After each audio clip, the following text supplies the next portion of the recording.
So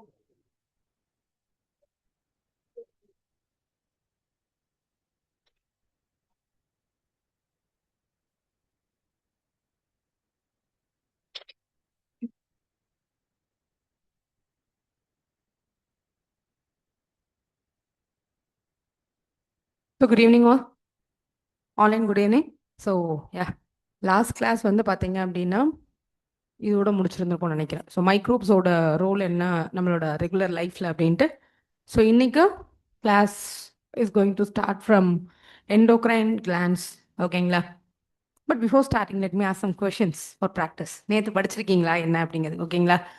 so yeah, நான் சில statements just ஒரு ஒரு கொஷின் தான், 2 to 3 minutes, ஸோ தட் உங்களுக்கு ரெஃப்ரெஷ்மெண்ட்டாக இருக்கும். அண்ட் புதுசாக இன்னும் ஒரு யாராவது ஜாயின் பண்ணட்டும். ஓகேங்களா? இப்போ நான் கொடுக்குற ஸ்டேட்மெண்ட்ஸில் which among the following statements are correct அப்படிங்க கண்டுபிடிக்கணும். ஓகேங்களா?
Okay, this is assertion reasoning type question.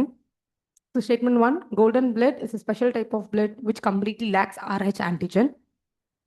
Second statement, hence golden blood group is considered as a universal donor. ஓகேங்களா? So option A, both the statement 1 and statement 2 is correct, are correct. And statement 1 explains statement 2. Statement 1 statement 2 explain பண்ணுது அப்படிங்கிறேன். ஓகேங்களா? How many of you want to go with yes? ரெண்டு ஸ்டேட்மெண்ட்டுமே correct ma'am. Statement 1 வந்து statement 2 explain பண்ணுது.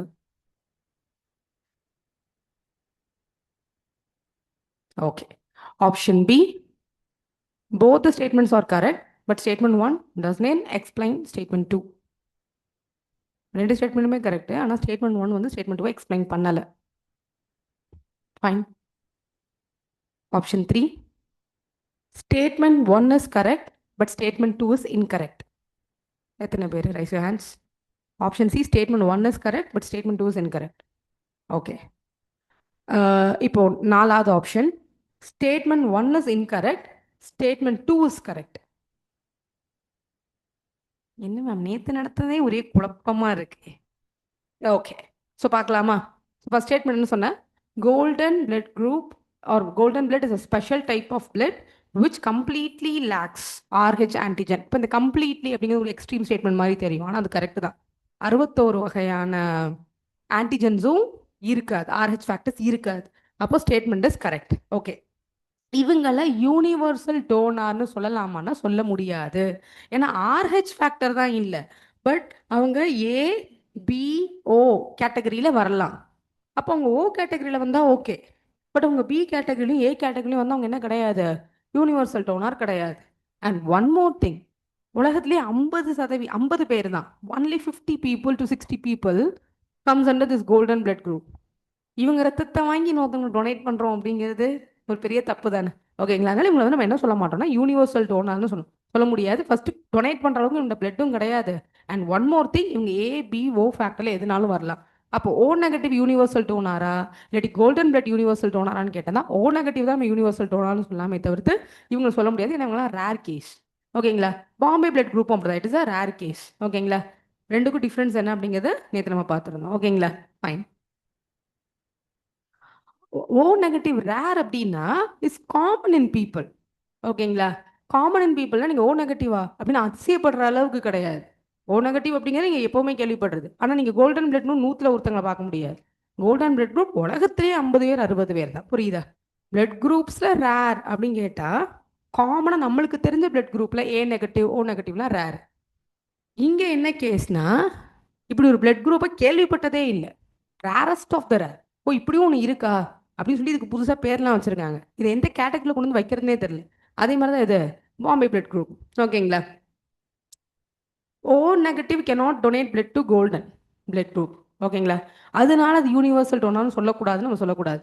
வை? Because நீங்கள் golden blood and Bombay blood குரூப்பை ஒரு ஃபேக்டராகவே consider பண்ணக்கூடாது நம்ம பொதுவாக பேசும்போது, காமனாக பேசும்போது. ஏன்னா இவங்க ரெண்டு பேருமே சொல்ல போனால் ஒரு வகையான ஜெனட்டிக் டிஸார்டர் அது. ஓகேங்களா? ஜெனட்டிக் எக்ஸ்பிரஷன் நடந்த ப்ராப்ளமால உருவாகக்கூடிய ஒரு ரெண்டு டிஃப்ரெண்டான பிளட் குரூப் அது. அவங்கள நம்ம எதுக்குள்ளே கொண்டு வரக்கூடாதுன்னா காமன் பீப்புள் கேட்டகரியில் கொண்டு வரக்கூடாது. அப்படி நம்ம அவங்களை கொண்டு வரலன்னா யூனிவர்சல் ஓ நெகட்டிவ் தான் என்னது universal donor. Because golden blood group and Bombay blood group are not actually common. ஓகேங்களா? Because it is a genetic issue. ஜீனில் நடக்கிற மியூட்டேஷனோட அவுட்கமாக நடக்கக்கூடிய பிரச்சனைகள் இது. ஓகேங்களா? அப்போ நம்ம வந்து ஓவர் திங்கிங் பண்ண வேண்டாம். அப்போ நம்ம இதையும் ஓ பிளட் குரூப்பையும் யூனிவர்சல்னு சொல்ல முடியாது போலயே. ஏன்னா கோல்டன் பிளட் குரூப் அவங்க என்ன பண்ணுவாங்கன்னா 50 பேர் இருக்காங்க, அவங்க மாற்றி மாற்றி பிளட் கொடுத்துக்க வேண்டியதான். ஓகேங்களா? And yeah, I had some more questions here.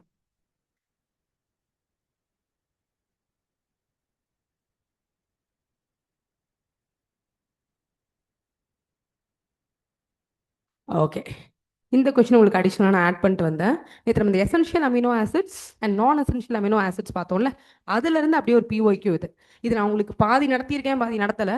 But கொஞ்சம் யோசிச்சு ஆன்சர் பண்ண பாருங்க. ஓகேங்களா? ஸோ ஸ்டேட்மெண்ட் 1, அதாவது assertion, human diet should compulsorily contain glycerin, serine and triosine. Reason: essential amino acids cannot be synthesized in human body. அப்போ first ஸ்டேட்மெண்ட்ல ஒரு 3 வகையான amino acid பற்றி பேசியிருக்காங்க.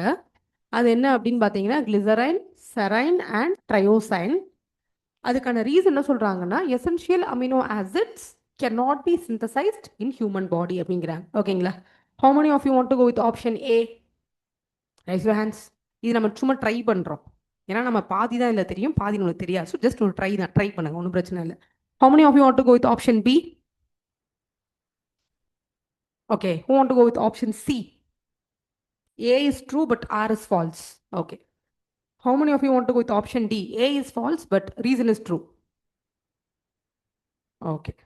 பார்க்கலாமா? ஆக்சுவலி இங்கே கொடுத்துருக்காங்கல்ல, இந்த 3மே அமினோ ஆசிட் தான். ஆனால் இவங்க 3 பேருமே நான் எசென்ஷியல் அமினோ ஆசிட்ஸ். சரி, நம்ம இந்த மாதிரி வார்த்தை கேள்வியே படலை. இப்படி ஒரு சாப்பாடு இருக்கான்னு நமக்கு தெரியாது. அப்போ நீங்கள் சோயாபீன், மீல் மேக்கர், ஃபிஷ் என்னென்னவோ சாப்பிட்றீங்க. அதில் different types of amino acids இருக்குன்னு பேசுகிறாங்க. ஆனால் இந்த மாதிரி அமினோ ஆசிட்ஸ் பற்றி நம்ம கேள்விப்பட்டிருக்க மாட்டோம். ஏன்னா இந்த 3 அமினோ ஆசிட்ஸுமே உடம்புலேயே உருவாகும், தேவையான அளவுக்கு உருவாகும். ஸோ இவங்கெல்லாம் யார்? நான் எசென்ஷியல் அமினோ ஆசிட்ஸ். நான் எசென்ஷியல் என்ன சொல்லியிருக்கேன்? உடம்புல உருவாகும். ஸோ நம்ம என்ன பண்ண வேண்டாம், வெளியே இருந்து அதை கன்சியூம் பண்ணிக்கிற அவசியம் கிடையாது. அப்போ ஸ்டேட்மெண்ட் 1 என்னது? தப்பு. ஸ்டேட்மெண்ட் 2 உங்களுக்கு கரெக்டு தான். ஆனால் அது எதை பற்றி பேசலை அப்படின்னு பார்த்தீங்கன்னா மேலே இருக்கிறத பற்றி பேசலை. ஏன்னா எசென்ஷியல் அமினோ ஆசிட்ஸ் அப்படிங்கிறது அவுட் சோர்ஸ் பண்ணணும் நம்ம. இது உடம்புல என்ன ஆகாது, ப்ரொடியூஸ் ஆகாது. புரிஞ்சுதா? அப்போ இங்கே நீங்கள் என்னெல்லாம் புதுசாக கற்றுக்குறீங்க? இந்த மாதிரி சம்மந்தமே இல்லாத வார்த்தைகள் கொஷின் பேப்பரில் இருக்குது. அப்படி இந்த மாதிரி அமினோ ஆசிட்ஸ் இருக்குன்னா இதெல்லாம் என்னது? நான் எசென்ஷியல். சி, இதுக்காக நான் எல்லா நான் எசென்ஷியல் அமினோ ஆசிடையும் படிக்க முடியாது. க்ளூ வச்சுக்க வேண்டியதான். ஓகேங்களா? இந்த 3ஐயும் க்ளூவாக வச்சுக்கோங்க. இதில் ஏதாவது ஒன்று கொஷினில் ப்ரெசென்ட்டாக தான் நம்ம என்ன பண்ணணும், ஆன்சர் பண்ணணும். இந்த மாதிரி ஸ்பெல்லிங்காக இருக்குது அப்படின்னா நீங்கள் என்ன பண்ணலாம், யூஸ் பண்ணலாம். இது இப்போ omega-6, omega-4, omega-3 அப்படிலாம் கொடுக்குறாங்கன்னா okay. So if the words are very known to you, நம்ம சாப்பாட்டில் அதெல்லாம் கேள்விப்படுற மாதிரி இருக்குன்னா நீங்கள் அதை என்ன பண்ணலாம், கன்சிடர் பண்ணலாம். நீங்கள் கேள்வியே படாத மாதிரி இருக்குன்னா அதெல்லாம் என்னவா இருக்க வாய்ப்பு இருக்குது, நான் எசென்ஷியலாக. ஓகேங்களா? This question is tricky but we have to use some common sense and answer.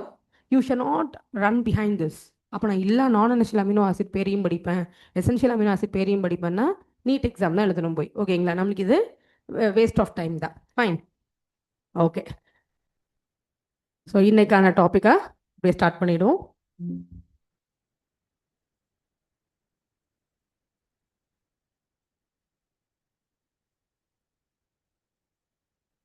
So endocrine glands.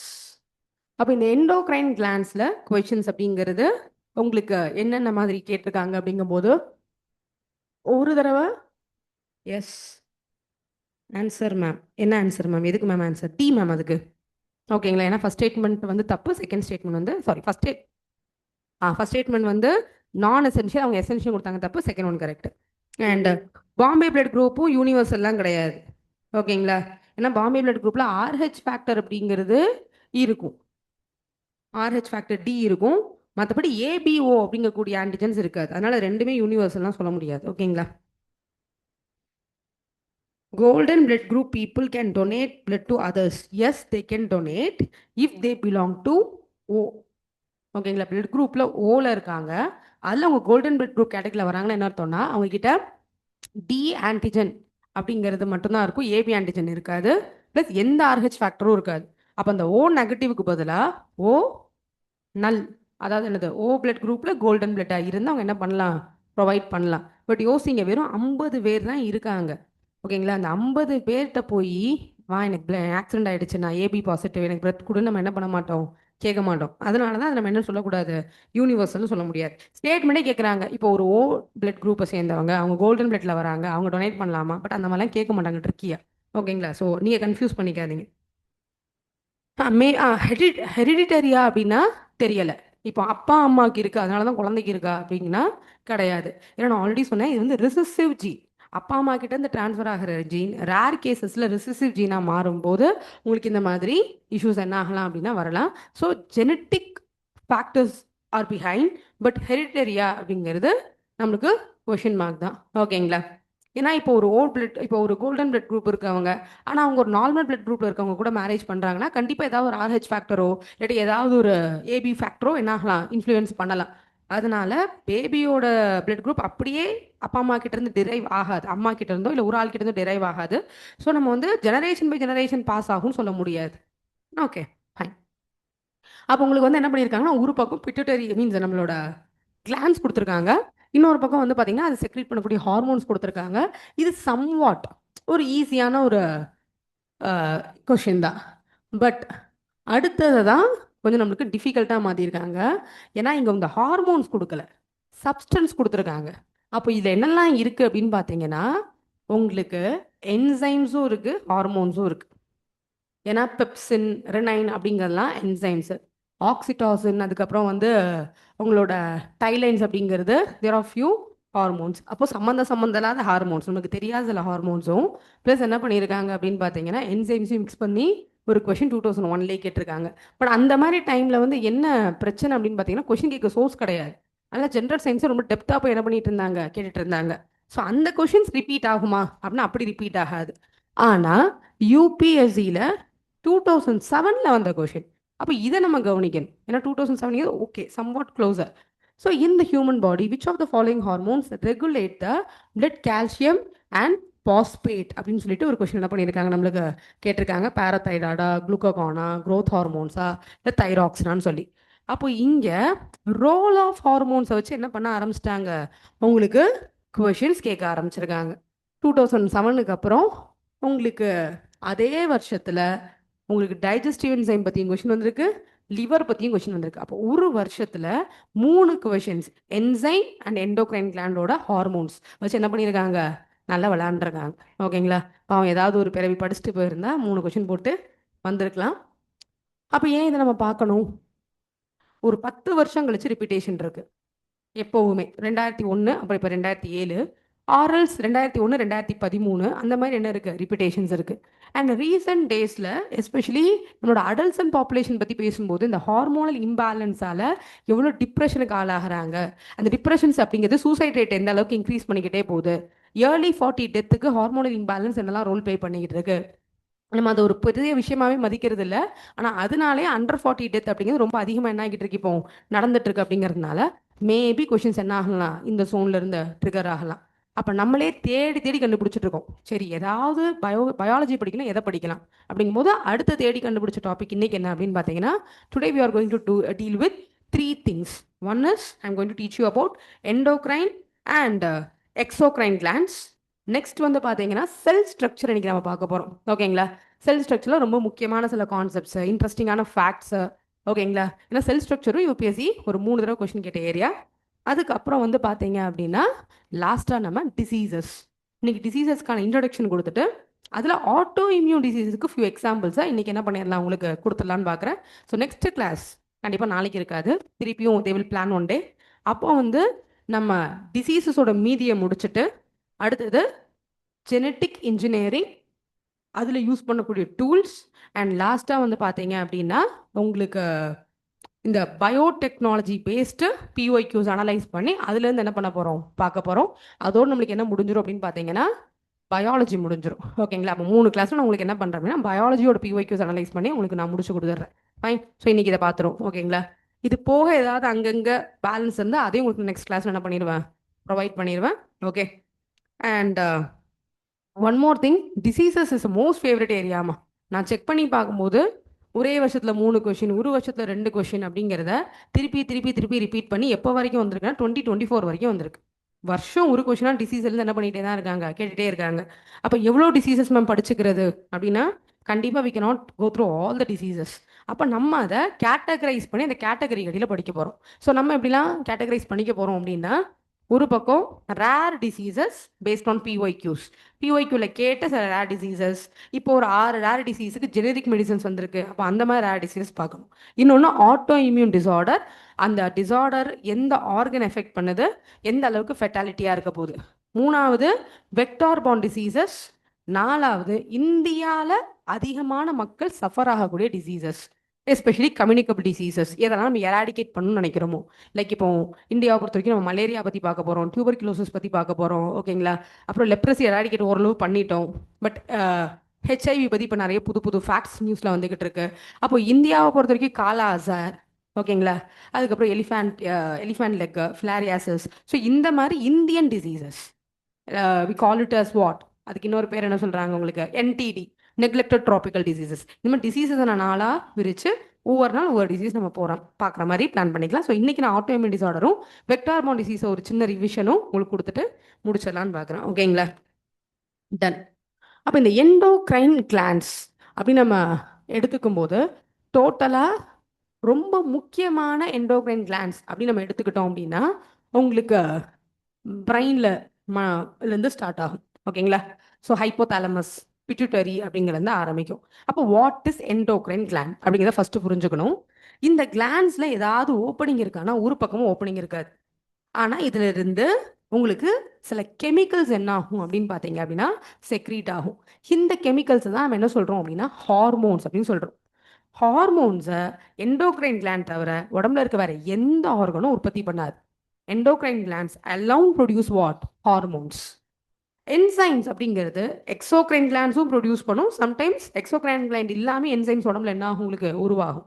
ஆனால் when we talk about hormones, they are always produced by what, any of the endocrine gland. இந்த 12 endocrine gland இருக்கும், அதில் ஏதாவது ஒன்று தான் என்ன பண்ணும் உங்களுக்கு ஹார்மோன்ஸை ப்ரொடியூஸ் பண்ணும். ரெண்டாவது, ஹார்மோன்ஸ் என்ன ஆகும் அப்படின்னா they directly mix with the blood. they mix in blood stream. ஓகேங்களா? வேற எந்த ஒரு பார்ட் ஆஃப் த பாடிக்கும் டைரக்டா போகாது, பிளட்டோட மிக்ஸ் ஆயிடும். பிளட் தான் என்ன பண்ணும் உங்களுக்கு கேரி பண்ணி எடுத்துட்டு போகும். ஓகேங்களா? அப்போ where they go into the blood stream. What they do, they regulate. ஓகேங்களா? The metabolism, they regulate what அப்படின்னு பார்த்தீங்கன்னா functions of organs, they regulate the cell functioning. இந்த மாதிரி ரெகுலேஷன் ஒர்க்ஸ் நிறைய யார் பார்த்துப்பாங்க உங்களுக்கு, இந்த ஹார்மோன்ஸ் பார்த்துப்பாங்க. ஓகேங்களா? இப்போ ஒரு குழந்தையோட க்ரோத், அதில் ஒவ்வொரு ஃபேஸையும் தாண்டும் போது அவங்களோட அப்பியரன்ஸில் என்னென்ன சேஞ்ச் ஆகணும் அதையும் ஹார்மோன்ஸ் டிசைட் பண்ணும். ஓகேங்களா? ஒருத்தவங்களோட எமோஷன்ஸ் எப்படி இருக்க போகுது அதையும் ஹார்மோன்ஸ் என்ன பண்ணும், டிசைட் பண்ண போதும். சில பேர் ஏன் ரொம்ப லேசியாக இருக்காங்க, சில பேர் ஏன் ரொம்ப ஆக்டிவாக இருக்காங்க, அதை கூட ஹார்மோன்ஸ் என்ன பண்ணும், இன்ஃப்ளூயன்ஸ் பண்ணும். ஓகேங்களா? அப்போ உங்களோட ரெகுலர் லைஃப்பை டெய்லி டிசைட் பண்ணிட்டு இருக்குது என்னது தான், இந்த ஹார்மோன்ஸ் தான். அப்போ இவங்க இவ்வளோ முக்கியமான ஆளாக இருக்கிறதுனால நம்ம நன்மைக்காக நம்ம என்ன பண்ணிக்கலாம், இந்த ஹார்மோன்ஸ் பற்றி கொஞ்சம் பேலன்ஸ்டாக தெரிஞ்சு வச்சுக்கலாம். ஓகேங்களா? அடுத்தது உங்களுக்கு வந்து ஹார்மோன்ஸில் ஒவ்வொரு ஹார்மோன்ஸாக எந்தெந்த கிளாண்டு செக்ரீட் பண்ணுது. ஓகேங்களா? அதில் வந்து சிலது பேரை வச்சு க்ளூ இருக்கும், நீங்கள் கண்டுபிடிச்சிக்கலாம். சில இது பேரை வச்சு க்ளூவே இருக்காது. இப்போ ஃபார் எக்ஸாம்பிள் சில இப்போது சில ஹார்மோனை தைராய்டு செக்ரீட் பண்ணுதா அப்படின்னு டவுட் வந்துடும். இப்போ தைராக்சின் கொடுத்தா தைராய்டு மேட்ச் பண்ணிடுவோம். அதே இது கால்சியம் பேலன்ஸ் பண்ணக்கூடிய ஹார்மோனை தைராய்டு தான் செக்ரீட் பண்ணி நமக்கு என்ன ஆகும், டவுட்டாக வரும். ஸோ அந்த மாதிரி சில க்ளூஸ் வச்சு இன்னைக்கு என்ன பண்ணிக்கலாம், நம்ம படிச்சிடலாம். ஓகேங்களா? ஸோ ஃபர்ஸ்ட் பிட்யூட்டரி கிளாண்ட்ல நம்ம ஸ்டார்ட் பண்றோம். ஏன் பிட்யூட்டரி கிளாண்ட்னா இந்த இமேஜ்ல கொடுத்த மாதிரி pituitary gland is CEO of endocrine கிளாண்ட்ஸ்னு சொல்றாங்க. எல்லா எண்டோக்ரைன் கிளாண்டும் ஒழுங்கா ஃபங்க்ஷன் ஆகிறதுக்கு தேவையான கெமிக்கல்ஸை செக்ரீட் பண்றதே யாரு தான், பிட்யூட்டரி கிளாண்ட் தான். ஓகேங்களா? ஸோ இது நம்மளோட பிரைன் பக்கத்துல இருக்கும். ஓகேங்களா? இவனை கண்ட்ரோல் பண்றது யாருன்னா ஹைப்போதாலமஸ். ஓகேங்களா? அப்போ பிட்யூட்டரி கிளாண்ட் இதுல இருந்து நான் ஏன் ஸ்டார்ட் பண்றேன், ஏன்னா இதான் என்னது, CEO of all the glands. ஓகேங்களா? ஸோ என்ன பண்ணுது, இந்த இமேஜை பார்க்கும்போது கொஞ்சம் உங்களுக்கு ஐடியா கிடைக்கும். எஸ்பெஷலி வந்து பார்த்தீங்கன்னா நம்மளோட செக்ஷுவல் ஹெல்த்தையும் கண்ட்ரோல் பண்ணுறது பிட்யூட்டரி கிளாண்ட் தான். ஒரு சைல்டு டீனேஜ் அடல்சன்ட்டை ரீச் பண்ணும்போது உங்களுக்கு சில ஹார்மோன்ஸை செக்ரீட் பண்ணுறது ட்ரிகர் பண்ணுறது யார் தான், பிட்யூட்டரி கிளாண்ட் தான். உங்களோட க்ரோத்தை மேனேஜ் பண்ணுறது யார் தான், பிட்யூட்டரி கிளாண்ட் தான். ஓகேங்களா? சைல்டு பர்த் அதுலேயும் பிட்யூட்டரி கிளாண்டோட ரோல் இருக்குது. நம்ம மூளையில் எங்கேயோ இருக்க ஒரு ஓரமான கிளாண்டு, இது எப்படி இதெல்லாம் நம்ம இன்ஃப்ளூயன்ஸ் பண்ணணும்னு நினச்சிப்போம். பட் உங்களுக்கு சைல்டு பர்த் ஃபீமேலை பொறுத்த வரைக்கும் பேபி மேலே ஒரு அஃபெக்ஷன் உருவாகிறது, பேபிக்காக லாக்டேட் பண்ண வைக்கிறது அம்மாவை, இந்த மாதிரி மெமாலரி கிளாண்ட்ஸ் ஹேண்டில் பண்ணுறது எல்லாத்தையுமே யார் பார்த்துக்கிறாங்க, உங்களுக்கு நம்மளோட பிட்யூட்டரி கிளாண்ட் பார்த்துக்கிறாங்க. அதனால தான் இதை என்ன சொல்கிறாங்க, சிஇஓ அப்படிங்கிறாங்க. ஓகேங்களா? அப்போது என்னென்ன ஹார்மோன்ஸாக பிட்யூட்டரி கிளாண்ட் செக்ரீட் பண்ணுறதுங்கும் போது ஃபர்ஸ்ட் உங்களுக்கு வந்து பார்த்தீங்க அப்படின்னா க்ரோத் ஹார்மோன். ஓகேங்களா? இந்த ஹார்மோன் ஒழுங்காக செக்ரீட் ஆகாட்டி ஒன்று பார்க்கறதுக்கு ரொம்ப குட்டியாக இருப்பாங்க, இல்லாட்டி ரொம்பவே ஜெஜைண்டிகாக என்னவாங்க தெரிவாங்க. அதுக்கப்புறம் ப்ரோலாக்டின், பிஆர்எல்னு சொல்லுவோம். இந்த ப்ரோலாக்டின் ஹார்மோன் அப்படிங்கிறது உருவானாதான் ஒரு women who's having a baby, ஓகேங்களா, கன்சீவ் ஆனதுக்கப்புறம் அவங்களோட அந்த 10 மந்த் சைக்கிள் முடிஞ்சு குழந்தை பிறந்ததுக்கப்புறம் லாக்டேட் பண்ண ஸ்டார்ட் பண்ணுவாங்க. அப்போ உங்களோட மேமலரி கிளாண்ட் அப்படிங்கிறது ஒரு எக்ஸோக்ரைன் கிளாண்ட். ஓகேங்களா? ஏதாவது ஒரு சலைவா மாதிரியோ இல்லை ஏதாவது ஒரு என்சைமோ ப்ரொடியூஸ் ஆகி வெளியே வந்தாலே அதெல்லாம் வந்து என்னது, எக்ஸோக்ரைன் கிளாண்ட். அப்போ அவங்களுக்கு பால் சுரக்கணும் அப்படின்னா உங்களுக்கு என்ன உருவாகணும் ப்ராப்பரா, இந்த ப்ரீஆரல் கிளாண்ட் ட்ரிகர் பண்ணணும். இது கொஞ்சம் அட்வான்ஸாக ட்ரிகர் ஆயிடுச்சு. லைக் இப்போ ஒரு குழந்தை வந்து பிபர்ட்டி ஏஜில் இருக்கு, அப்போ உங்களுக்கு வந்து இந்த ப்ரோலாக்டின் கிளாண்ட் ஆக்டிவ் ஆனால் உங்களுக்கு ஏதாவது இஷ்யூஸ் வரும் மெமலரி கிளாண்டில். ஓகேங்களா? உங்களுக்கு மேபி பஸ்ஸு ஃபார்ம் ஆக வாய்ப்பு இருக்குது, ஆரல்ஸ் வந்து என்லார்ஜ்மெண்ட் நடந்து அது பெயின்ஃபுல்லாக மாறக்கூட வாய்ப்பு இருக்குது. ஸோ இந்த ஹார்மோன் அப்படிங்கிறது பேலன்ஸாக தான் என்ன ஆகும், உங்களுக்கு செக்ரீட் ஆகணும். தேவையில்லாத டைமும் செக்ரீட் ஆகிடக்கூடாது, அதிகமாகவும் என்ன ஆகிடக்கூடாது, செக்ரீட் ஆகிடக்கூடாது. அடுத்தது தைராய்டு ஸ்டிமுலேட்டிங் ஹார்மோன். ஸோ உங்களுக்கு நான் க்ளூ சொல்கிறேன். ஸ்டிமுலேட்டிங் ஹார்மோன்ஸ்னு வந்தாலே அது யார் தான் செக்ரீட் பண்ணுவாங்க, பிட்யூட்டரி. மற்ற ஹார்மோன்ஸை ஸ்டிமுலேட் பண்ணுது அப்படின்னு சொன்னாலே அது யார் பண்ண போகிறாங்க, சிஇஓ தான் பண்ண போகிறாங்க, யார், பிட்யூட்டரி. ஓகேங்களா? அப்போது தைராய்டு ஸ்டிமுலேட்டிங். அதுக்கப்புறம் வந்து பார்த்தீங்கன்னா அட்ரினோ ட்ரோபிக் ஹார்மோன். இது என்னன்னா அட்ரினலை கண்ட்ரோல் பண்ணக்கூடிய ஹார்மோன். உங்கள் அட்ரினல் ஃபங்க்ஷனிங் யார் தான் பார்த்துப்பாங்க, பிட்யூட்டரி. அப்போ சிம்பிளாக சொல்கிறேன், கண்ட்ரோலிங் அப்படின்னு வந்தாலே என்ன ஞாபகம் வச்சுக்கோங்க, பிட்யூட்டரின்னு ஞாபகம் வச்சுக்கோங்க.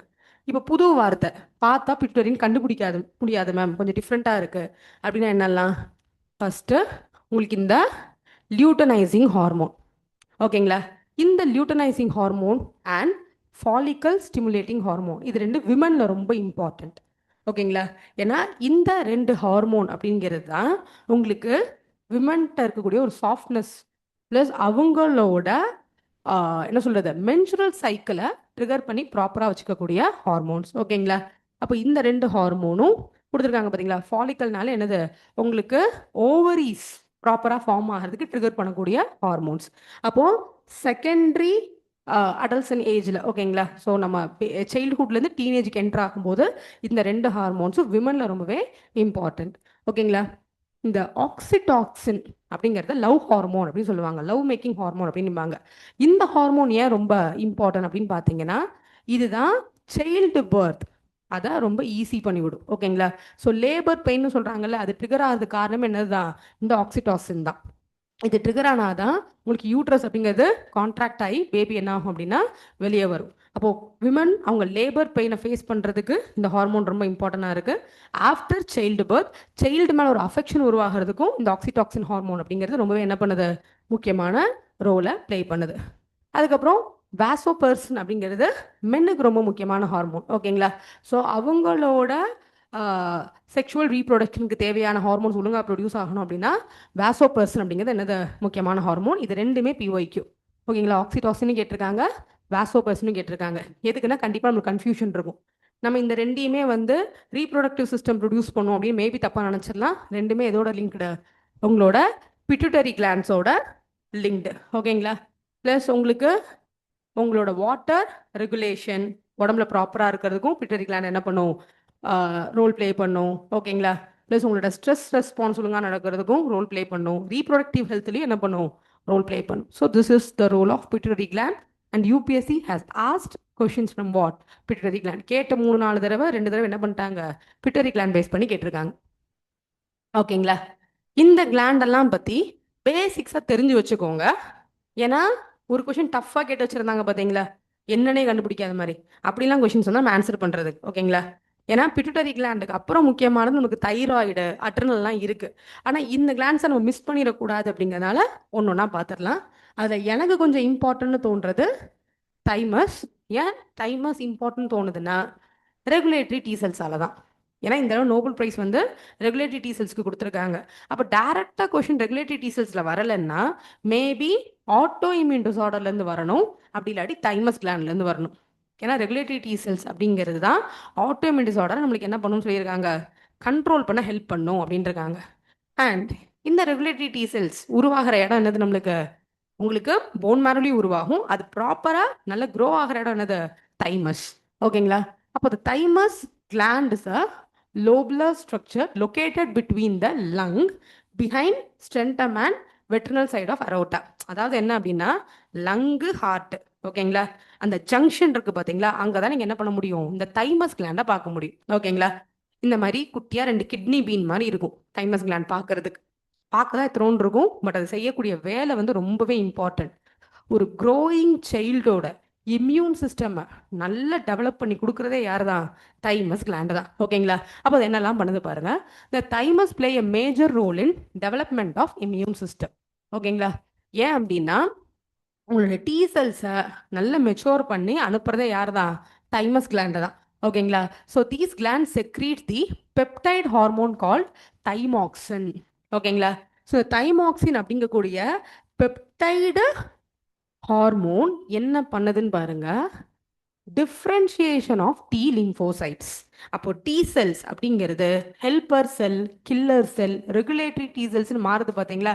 அந்த டிஃப்ரென்ஷியேஷனுக்கு காரணமே என்னது, தைமாக்சின். அந்த தைமாக்சின் ப்ரொடியூஸ் ஆகிற கிளாண்ட் என்னது, நம்மளுக்கு தைமஸ். ஓகேங்களா? which provides cell mediated immunity. So இந்த பர்டிகுலர் தைமஸ் கிளாண்டோட ஹெல்ப்போட தான் உங்களுக்கு என்ன உருவாகுது, டி செல்ஸ் நல்லா மெச்சூர் ஆகுது. அதனால செல் மீடியேட்டட் இம்யூனிட்டியில் முக்கியமான ரோல் ப்ளே பண்ணுது. ஓகேங்களா? Thymus is degenerated. வளர வளர என்ன ஆக ஆரம்பிக்கும், டீஜெனரேட் ஆக ஆரம்பிக்கும். அண்ட் அவங்களோட வேலைப்பாடுகள் மெதுவாக டிக்ரீஸ் ஆயிரும். தைமோசின் ப்ரொடியூஸ் பண்ணுறதும் டிக்ரீஸ் ஆகும். அப்போ ஏஜ் அப்படிங்கிறது அதிகமாகும் போது தைமஸோட ரோல் என்ன ஆயிடுது, உங்களுக்கு கம்மியாயிடுது. அதனால தான் aged people are more vulnerable to diseases when compared to us are young children. ஓகேங்களா? ஏன்னா அவங்களுக்கு இந்த டி செல், அதாவது செல் மீடியேட்டட் இம்யூனிட்டியோட ஃபங்க்ஷனிங் அப்படியே மெதுவாக என்ன ஆக ஆரம்பிச்சிடும், ட்ராப் ஆக ஆரம்பிச்சிடும். அப்போ இது ஒரு டீஜெனரேட் ஆகக்கூடிய ஒரு கிளாண்ட் அப்படிங்கிறத நம்ம புரிஞ்சுக்கணும். இதோட செக்ரீஷன்ஸும் நாள் படம் என்ன ஆக ஆரம்பிச்சிடும், கம்மியாக ஆரம்பிச்சிடும் அப்படின்னு நம்ம புரிஞ்சுக்கணும். ஓகே, அதுக்கு அடுத்தது வந்து பார்த்தீங்க அப்படின்னா இந்த ஃபீனல் கிளாண்ட். ஓகேங்களா? தைமஸ் கிளாண்டு தைராய்டு கிளாண்டுக்கு கீழே இருக்கும். ஃபீனல் கிளாண்ட் அப்படிங்கிறது உங்களுக்கு எங்கே இருக்கும்னா நம்மளோட ஃபோர் பிரெயின் கிட்ட இருக்கும். ஓகேங்களா? இதுதான் மெலட்டானினை செக்ரீட் பண்ணுது. ஸோ மெலட்டானினோட ரோல் என்ன, ஸ்லீப் சைக்கிளை மெயின்டைன் பண்ணுறது. மனுஷனுக்கு அந்த சிர்காடியன் கிளாக்குன்னு சொல்கிறோம்ல, இதுவும் நோபல் ப்ரைஸ் கொடுத்த கான்செப்ட் தான். ஓகேங்களா? ஸோ இந்த கிளாக், இந்த ரித்தம் வச்சு தான் இது காலையில் நம்ம இது நைட்டு தூங்கணும். ஓகேங்களா? ஏன்னா ஹியூமன்லாம் வந்து diurnal. Okay, they are very active during the sun and dawn and டஸ்கில் அவங்க எப்படி இருப்பாங்க, கொஞ்சம் தூங்குவாங்க. ஓகேங்களா? அப்போ ஒரு அனிமலை நம்ம வந்து நாக்டோர்னல் இல்லை கெப்பஸ்குலர் ஆர் டையூர்னல் அப்படின்லாம் எதை வச்சு சொல்கிறோம், இந்த பீனல் கிளாண்டோட செக்ரீஷன் வச்சு தான். அப்போ நம்மளை பொறுத்த வரைக்கும் நம்மளோட 24 hour டையூர்னல் ரித்தம் அப்படிங்கிறத நம்ம இன்னைக்கு வாழ்ந்துட்டு இருக்கோம்னா அதில் யாரோட ரோல் இருக்கு, பீனல் கிளாண்டோட ரோல் இருக்கு. அப்போ அது செக்ரீட் பண்ணுற ஹார்மோன் மெலட்டானின். மேட்சே இல்லை பாருங்க, ஹார்மோன் பேர் என்னவோ இருக்கு, கிளாண்ட் பேர் என்னவோ இருக்கு. அப்போ நம்ம என்ன பண்ண முடியாது, மேட்ச் பண்ணிட முடியாது. ஸோ படிச்சு வச்சுக்கணும். அதே மாதிரி தான் தைமஸாவது தைமாசின் அப்படிங்கிறது ஒரு நம்ம மேட்ச் பண்ணிடலாம். பட் அதோட ரோல் என்ன அப்படிங்கிற நம்ம என்ன பண்ணணும், தெளிவாக படிச்சுக்கணும். ஓகேங்களா? நான் எல்லா கிளான்ஸும் எடுக்கலாமா? எது ரொம்ப ரொம்ப இம்பார்ட்டன் அந்த கிளான்ஸ் மட்டும் தான் எடுக்கிறேன். ஓகேங்களா? பட் உங்களுக்கு கொடுத்த மெட்டீரியலில் மீதி கிளான்ஸும் இருக்கும், அதுவும் பாருங்க. அடுத்த ரொம்ப இம்பார்ட்டண்ட்டான கிளாண்ட் என்ன அப்படின்னு பார்த்தீங்க அப்படின்னா அட்ரினல் கிளாண்ட். இந்த கிளாண்டில் தான் நிறைய இன்ட்ரெஸ்டிங்கான ஃபேக்ட்ஸ் இருக்கு. ஓகேங்களா? நம்ம அட்ரினல் கிளாண்டை பொறுத்த வரைக்கும் ஃபர்ஸ்ட்டு கிட்னி மேலே ஏதோ ரெண்டு கையை வச்ச மாதிரி இந்த ரெண்டு கிளாண்டும் இருக்கும். ஓகேங்களா? Right adrenal and left adrenal. அப்போ அட்ரினல்னால என்னது? ரீனல்னா கிட்னின்னு அர்த்தம். ரீனலுக்கு அச்சசன்ல இருக்கிறதுனால இதுக்கு பேர் என்னது? அட்ரினல்னு சொல்றாங்க. இதில் மொதல் இன்ட்ரெஸ்டிங்கான ஃபேக்ட் என்னன்னா, ரெண்டு அட்ரினலும் ஒரே வகையான செல்லாலேயோ இல்லை ஒரே வகையான திஷுவால உருவாகலை. சொல்ல போனால் பேர்டு, ஆனால் ரெண்டுமே வேற வேற. இப்போ ஃபார் எக்ஸாம்பிள் நம்மளுக்கு ரெண்டு கிட்னி இருக்குன்னு வச்சுக்கோங்க, ஒன்று இல்லைன்னா ஒன்று வச்சு சர்வே பண்ணிடலாம்னு சொல்கிறோம்ல, அந்த மாதிரி அட்ரினல் கிடையாது. ஏன்னா ஒரு அட்ரினல் கிளாண்ட் செய்கிற வேலையை இன்னொரு அட்ரினல் கிளாண்ட் செய்யாது. ரெண்டு பேருமே வெவ்வேறு வேலையை என்ன பண்ணிட்டு இருப்பாங்க, செஞ்சுட்டு இருப்பாங்க. ஸோ உங்களுக்கு ரெண்டு அட்ரினல் கிளாண்டுமே டிஃப்ரெண்ட் அப்படிங்கிற நம்ம புரிஞ்சுக்கணும். Made up of different cells, there role is very different. ஓகேங்களா? அப்போ ஒன்றை வச்சு சர்வை பண்ணிடலாம் அப்படிங்கிறது எதுக்கு கிடையாது? அட்ரினல் கிளாண்டு கிடையாது. Although they are bad, they do have their own distinctive unique function to do. அட்ரினல்ல ரெண்டு லேயர் இருக்கும். ஓகேங்களா? ஒன்று அவுட்டர் லேயர், இன்னொன்று மெடூலான்னு சொல்லுவாங்க, இன்னொன்று என்ன சொல்லுவாங்க, கார்டெக்ஸ் அப்படின்னு சொல்லுவாங்க. இந்த கார்டெக்ஸ் அண்ட் மெடூலா இந்த ரெண்டு கிளாண்டும் ரெண்டு வகையான ஹார்மோன்ஸை ப்ரொடியூஸ் பண்ணும். ஒன்று ஸ்டிராய்டல் ஹார்மோன், இன்னொன்று கார்பு பேஸ்டு ப்ரோட்டீன் பேஸ்டு ஹார்மோன்ஸ். அந்த ஹார்மோன்ஸ் பற்றி தான் இப்போ ஒன்று ஒன்றா பார்க்க போகிறோம். பட் இந்த பிக்சர் அப்படிங்கிறது உங்களுக்கு இந்த கிளாண்டோட இம்பார்ட்டன்ஸை ஓரளவு என்ன பண்ணும் அப்படின்னா டிபிக் பண்ண ஹெல்ப் பண்ணும். ஓகேங்களா? மெயினாக this gland is called fight and flight gland அப்படின்னு சொல்லுவாங்க. ஒரு மனிதன் ஒரு அவசரத்தில் ஒரு இடத்த விட்டு ஓடுறான், இல்லை அவனுக்கு ஒரு ஆபத்து இருக்குன்னா அங்கேருந்து எஸ்கேப் ஆகிறான். அப்போ அந்த ஆபத்து எப்படி இருந்தாலும் சரி, அந்த ஆபத்துலேருந்து அவனுக்கு எஸ்கேப் ஆகிறதுக்காக அவனோட எல்லா ஆர்கன்ஸும் திடீர்னு ரொம்ப ஃபாஸ்ட்டாக ஃபங்க்ஷன் ஆக ஆரம்பிக்கும். அப்போ அந்த ஃபாஸ்ட்டான ஃபங்க்ஷனிங், ஃப்ளைட், ஓடுறது, அதை ட்ரிகர் பண்ணி விட்றதே யார் தான்? அட்ரினல் கிளாண்டு தான். டே அறிவாளி, உனக்கு பிரச்சனை இருக்குன்னா இங்கேருந்து எப்படியாவது ஓடி போயிரு அப்படிங்கிறதுக்கான எல்லா விஷயத்தையும் யார் பார்த்துப்பாங்க? Adrenal gland. At the same time fight. ஓகேங்களா? அப்போ ஃபைட் அப்படிங்கும்போது என்ன அப்படின்னு பார்த்தீங்க அப்படின்னா, இல்லை இல்லை இங்கே நம்ம தப்பிக்க முடியாது, இந்த நம்ம சண்டை போட்டு எப்படியாதுலேருந்து என்ன ஆகணும், எஸ்கேப் ஆகி வெளியே வரணும். அப்போ உங்களுக்கு தேவையானது எனர்ஜி.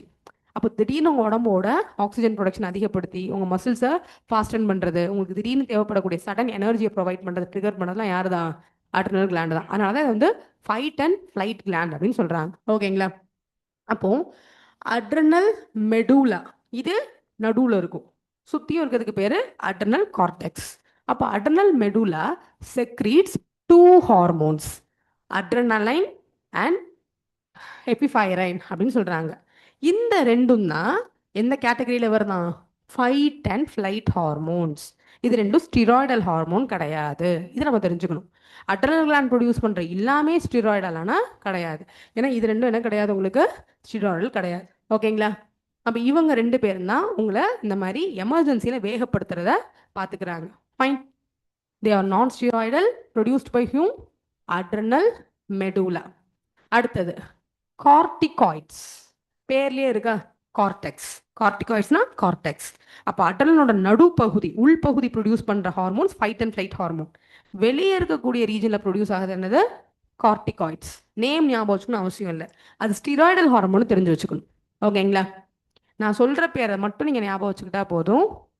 அந்த பேர் இதுதான். ஓகேங்களா? கார்டிசால். ஸோ இந்த கார்டிசால் அப்படிங்கிற ஹார்மோன் அப்படிங்கிறது ரீசெண்டாக நியூஸில் இருந்துகிட்டே இருந்தது. ஏன்னா இந்த ஹார்மோன் அப்படிங்கிறது ஆன்சைட்டிக்கு காரணம். ஓகேங்களா? ஒரு மாதிரி ஒரு பதட்டம் இதெல்லாம் இருக்குது பார்த்தீங்களா, ஸ்ட்ரெஸ் சொல்கிறோம்ல, அந்த ஸ்ட்ரெஸ்ஸை கண்ட்ரோல் பண்ணுறதுக்கான ஒரு முக்கியமான ஹார்மோன் என்னது நம்மளுக்கு? இந்த cortisol hormone. Cortisol is a steroidal hormone. ஓகேங்களா? ப்ரொடியூஸ்டு பை ஹூம் அப்படின்னு கேட்டிங்கன்னா என்னது உங்களுக்கு?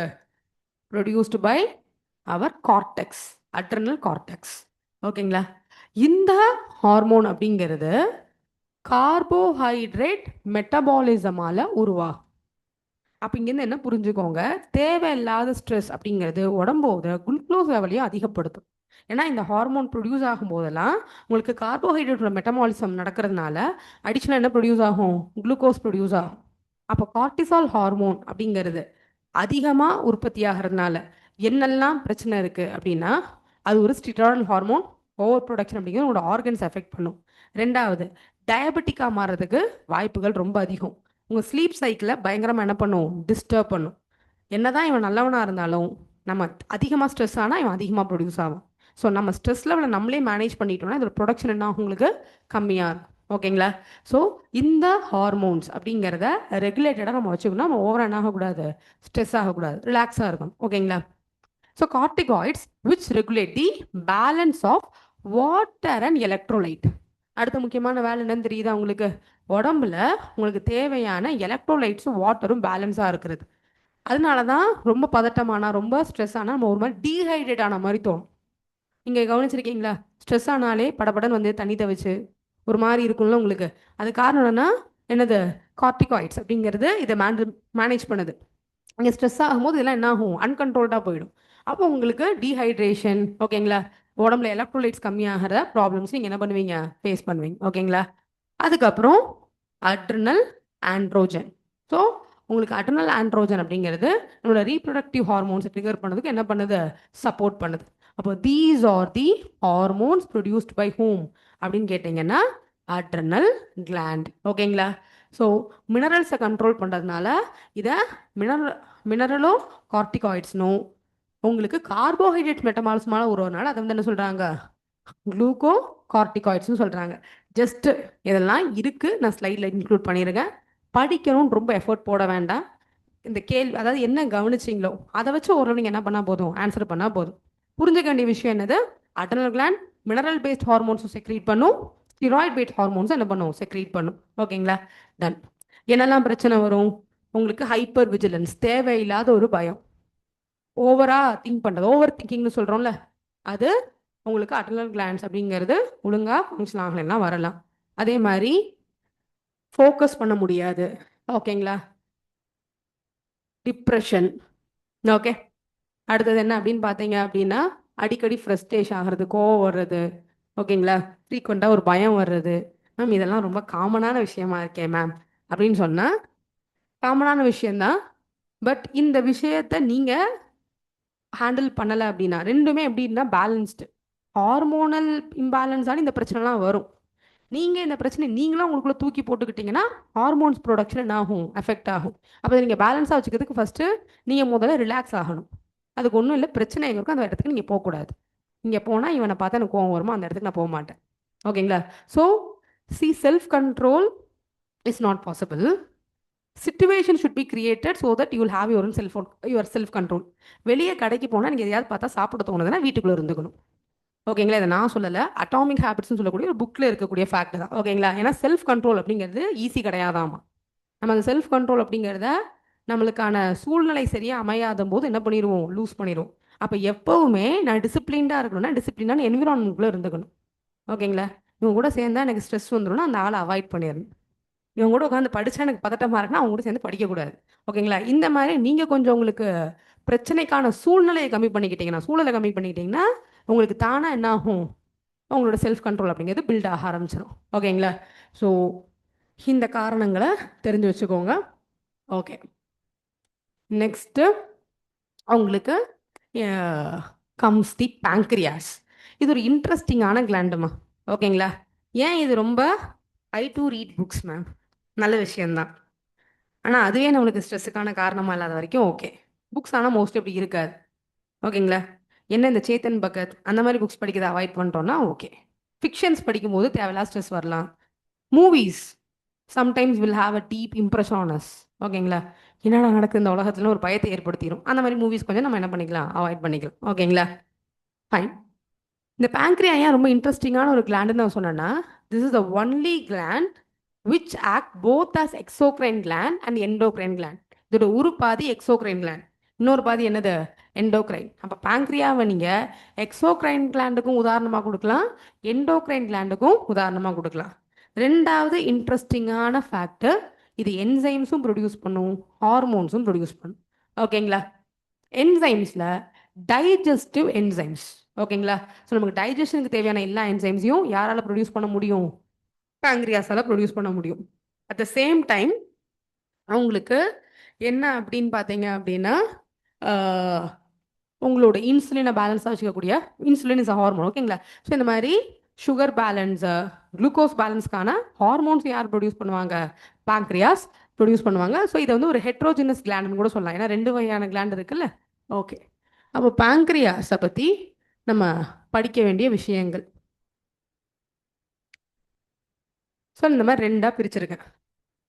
இது என்னன்னு போயிட்டு உட்காந்து தேடிக்கிட்டு இருக்காதீங்க. நீங்கள் அந்த மாதிரி கன்ஃபியூஸ் ஆகக்கூடாது அப்படி போட்டுட்டேன். என்சைம்ஸ்னா பாங்க்ரியாஸ் செக்ரீட் பண்ணுற என்சைம்ஸ் என்ன அப்படிங்கிறத பார்த்துக்கோங்க. இந்த என்சைம்ஸ் இருக்குல்ல, இது 3 வேலை பண்ணும். கார்போஹைட்ரேட்ஸை டைஜஸ்ட் பண்ணும், ப்ரோட்டீனை டைஜஸ்ட் பண்ணும், 3வது ஃபேட்டை டைஜஸ்ட் பண்ணும். அதனால நான் என்ன சொன்னேன், பாங்க்ரியாஸ் செக்ரீட்ஸ் டைஜஸ்டிவ் என்சைம்ஸ். உங்கள் டைஜஷனுக்கு தேவையான எல்லா என்சைம்ஸும் யார் ப்ரொடியூஸ் பண்ணுவாங்க? பாங்க்ரியா. அப்போ உங்களை குழப்பறதுக்கு கொஷின் கேட்பாங்க. எப்படி கேட்பாங்க அப்படின்னு பார்த்தீங்க அப்படின்னா, digestive enzymes are secreted by stomach or digestive enzymes are secreted in intestine. ரெண்டும் தப்பு. டைஜஸ்டிவ் என்சைம் எதுவுமே இதில் ப்ரொடியூஸ் ஆகாது, ஸ்டொமக்கில் ப்ரொடியூஸ் ஆகாது. டைஜஸ்டிவ் என்சைம் எல்லாமே இங்கே ப்ரொடியூஸ் ஆகும், பாங்க்ரியாஸில் ப்ரொடியூஸ் ஆகி இன்டெஸ்டைனில் போய் கொட்டும். ஓகேங்களா. ஸ்மால் இன்டெஸ்டைனில் தான் டைஜஷன் நடக்கும்.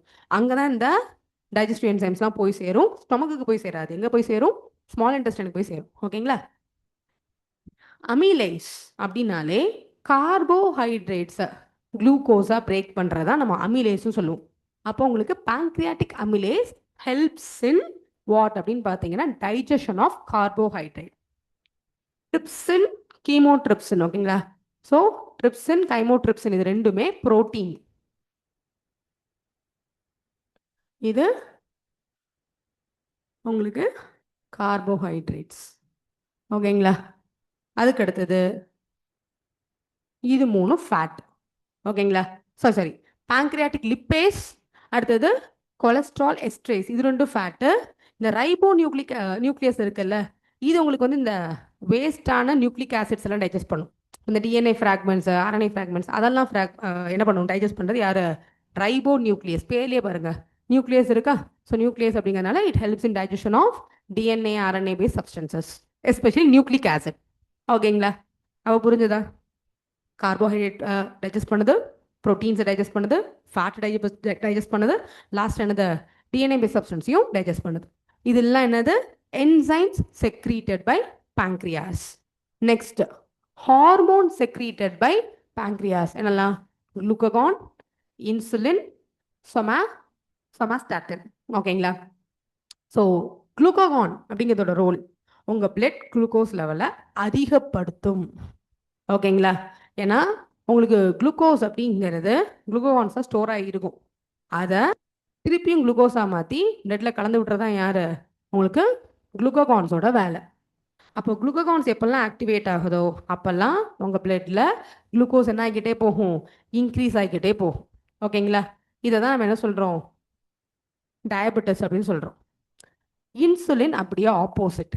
இதோட வேலை என்ன அப்படின்னு பார்த்தீங்கன்னா பிளட் குளுக்கோஸ் லெவலை கண்ட்ரோலாக வச்சுக்கிறது தான் யார்? இன்சுலின். ஓகேங்களா. இது ரொம்ப அதிகமாக இருந்தால் ஹைப்பர் கிளைசீமியான்ருவாங்க, லோ சுகர். ஓகேங்களா. அப்போ உங்களுக்கு inhibits glucose production or controls glucose ப்ரொடக்ஷன்னா insulin, increase of glucose production யாருது? கிளைக்ககான். இவங்க 2 பேரையும் இன்ஹிபிட் பண்ணி வைக்கிறது. 2 பேரும் ரொம்ப ஆட்டம் போடாதீங்க, அமைதியா இருங்க அப்படின்னு சொல்றது தான் யாரு? இந்த 3வது ஹார்மோன். ஓகேங்களா. சொமாட்டாட்டின் ஹார்மோன். இந்த 3மே ஹார்மோன் செக்ரீட்டட் இருக்கும் பாங்க்ரியாஸ். குளுக்ககானும் இன்சுலினும் உங்களுக்கு ஞாபகம் இருக்கும், இது மறந்துடும். ஸோ இதை அடிஷனலாக என்ன பண்ணி வச்சுக்கோங்க, படிச்சு வச்சுக்கோங்க. ஓகேங்களா. இட் இன்ஹிபிட்ஸ் போத் ஹூம் அப்படின்னு பார்த்தீங்கன்னா insulin secretion and glucagon secretion. ஓகேங்களா. இன்னொரு நல்ல விஷயம் என்ன அப்படின்னு பார்த்தீங்க அப்படின்னா உங்களுக்கு these hormones and this organ, இந்த ஆர்கனில் உங்களுக்கு ரீஜெனரேட்டிவ் ஃபேக்டர்ஸ் இருக்குது. பாங்க்ரியாஸ்ங்கிறது தன்னில் நடக்கக்கூடிய டேமேஜஸ் அது கொஞ்சம் என்ன பண்ணிக்க முடியும்? சரி பண்ணிக்க முடியும். ஓகேங்களா. ஏன்னா இதில் என்ன இருக்கும் அப்படின்னு பார்த்தீங்கன்னா ஸ்டெம் செல்ஸ் இருக்கும். நமக்கு ரொம்ப முக்கியமான வைட்டல் ஆர்கன்ஸ் எல்லாத்தையுமே நம்ம என்ன பண்ணலாம்? ஸ்டெம் செல்ஸ் பார்க்கலாம். அந்த மாதிரி பாங்க்ரியாலையும் பாங்க்ரியாட்டிக் ஸ்டெம் செல்ஸ் இருக்கும். அந்த ஸ்டெம் செல்ஸ் அப்படிங்கிறது ரிப்பேரிவ் அண்ட் ரீஜெனரேட்டிவ். இதுக்கு என்ன பண்ணும் அப்படின்னு பார்த்தீங்கன்னா இதுக்கு உங்களுக்கு சப்போர்ட் பண்ணும், ரீஜெனரேட்டிவ் மெக்கானிசமுக்கு சப்போர்ட் பண்ணும். ஆனால் இதை தாண்டியும் சில ரேர் கேசஸில் பேங்க்ரியாஸ் என்ன ஆகலாம், எஃபெக்ட் ஆகலாம். பேங்க்ரியாஸ் எஃபெக்ட் ஆகுதுக்கு முக்கியமான காரணமாக என்ன சொல்கிறாங்க அப்படின்னு பார்த்தீங்கன்னா, it is an auto immune disorder தான். நம்ம இம்யூன் சிஸ்டமே தான் நம்மளோட பேங்க்ரியாஸ் என்ன பண்ணும் அப்படின்னா அழிக்கும் அப்படிங்கிறாங்க. ஓகேங்களா? ஸோ இந்த ஒரு ஃபேக்டர் நம்ம என்ன பண்ணணும் தெரிஞ்சுக்கணும். இதை தான் நம்ம வந்து டைப் 1 டயபெட்டிஸ் அப்படின்னு சொல்கிறோம். அப்போ டைப் 1 டயபெட்டிஸ் அப்படிங்கிறது is a auto immune disorder where the beta cells, இல்லை ஆல்ஃபா செல் பீட்டா செல்னு இருக்கும். பீட்டா செல் தான் இன்சுலினை ப்ரொடியூஸ் பண்ணும். அந்த பீட்டா செல்ஸை டி செல்ஸ் போய் என்ன பண்ணும், அட்டாக் பண்ணும். ஓகேங்களா? அதை நான் உங்களுக்கு ஆட்டோமிக் டிசார்டர் ரொம்ப சொல்லித்தரேன், இப்போதைக்கு ஞாபகம் வச்சுக்கோங்க. ஓகே, அப்போ நம்ம இன்னைக்கு கிட்டத்தட்ட அட்ரினல் பற்றி ஃபுல்லாக பார்த்துட்டோம், பாங்க்ரியாஸ் பற்றி பார்த்துட்டோம், பிட்யூட்டரி கிளாண்ட் பற்றி பார்த்துட்டோம். அடுத்தது பார்க்க வேண்டியது யாரை, தைராய்டு. ஓகேங்களா? ஸோ தைராய்டும் ஏன் ரொம்ப முக்கியம், நான் நடத்துகிற எல்லா ஹார்மோன்ஸும் கிட்டத்தட்ட வந்து பார்த்தீங்க அப்படின்னா ஸ்ட்ரெஸ் மேனேஜ்மெண்ட்டுக்கு சம்மந்தமானது. ஓகேங்களா? ஸோ உங்களுக்கு அதனால தான் இந்த ஹார்மோன்ஸில் ஏதாவது ஒரு ஹார்மோன் உங்களுக்கு என்ன பண்ணிடலாம், கேட்டுடலாம் அப்படிங்கிறத நம்ம பார்த்தோம். ஓகேங்களா?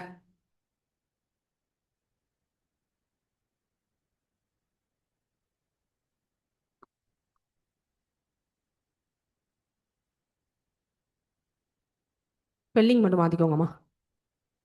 சொமேட்டோஸ்டாட்டின்.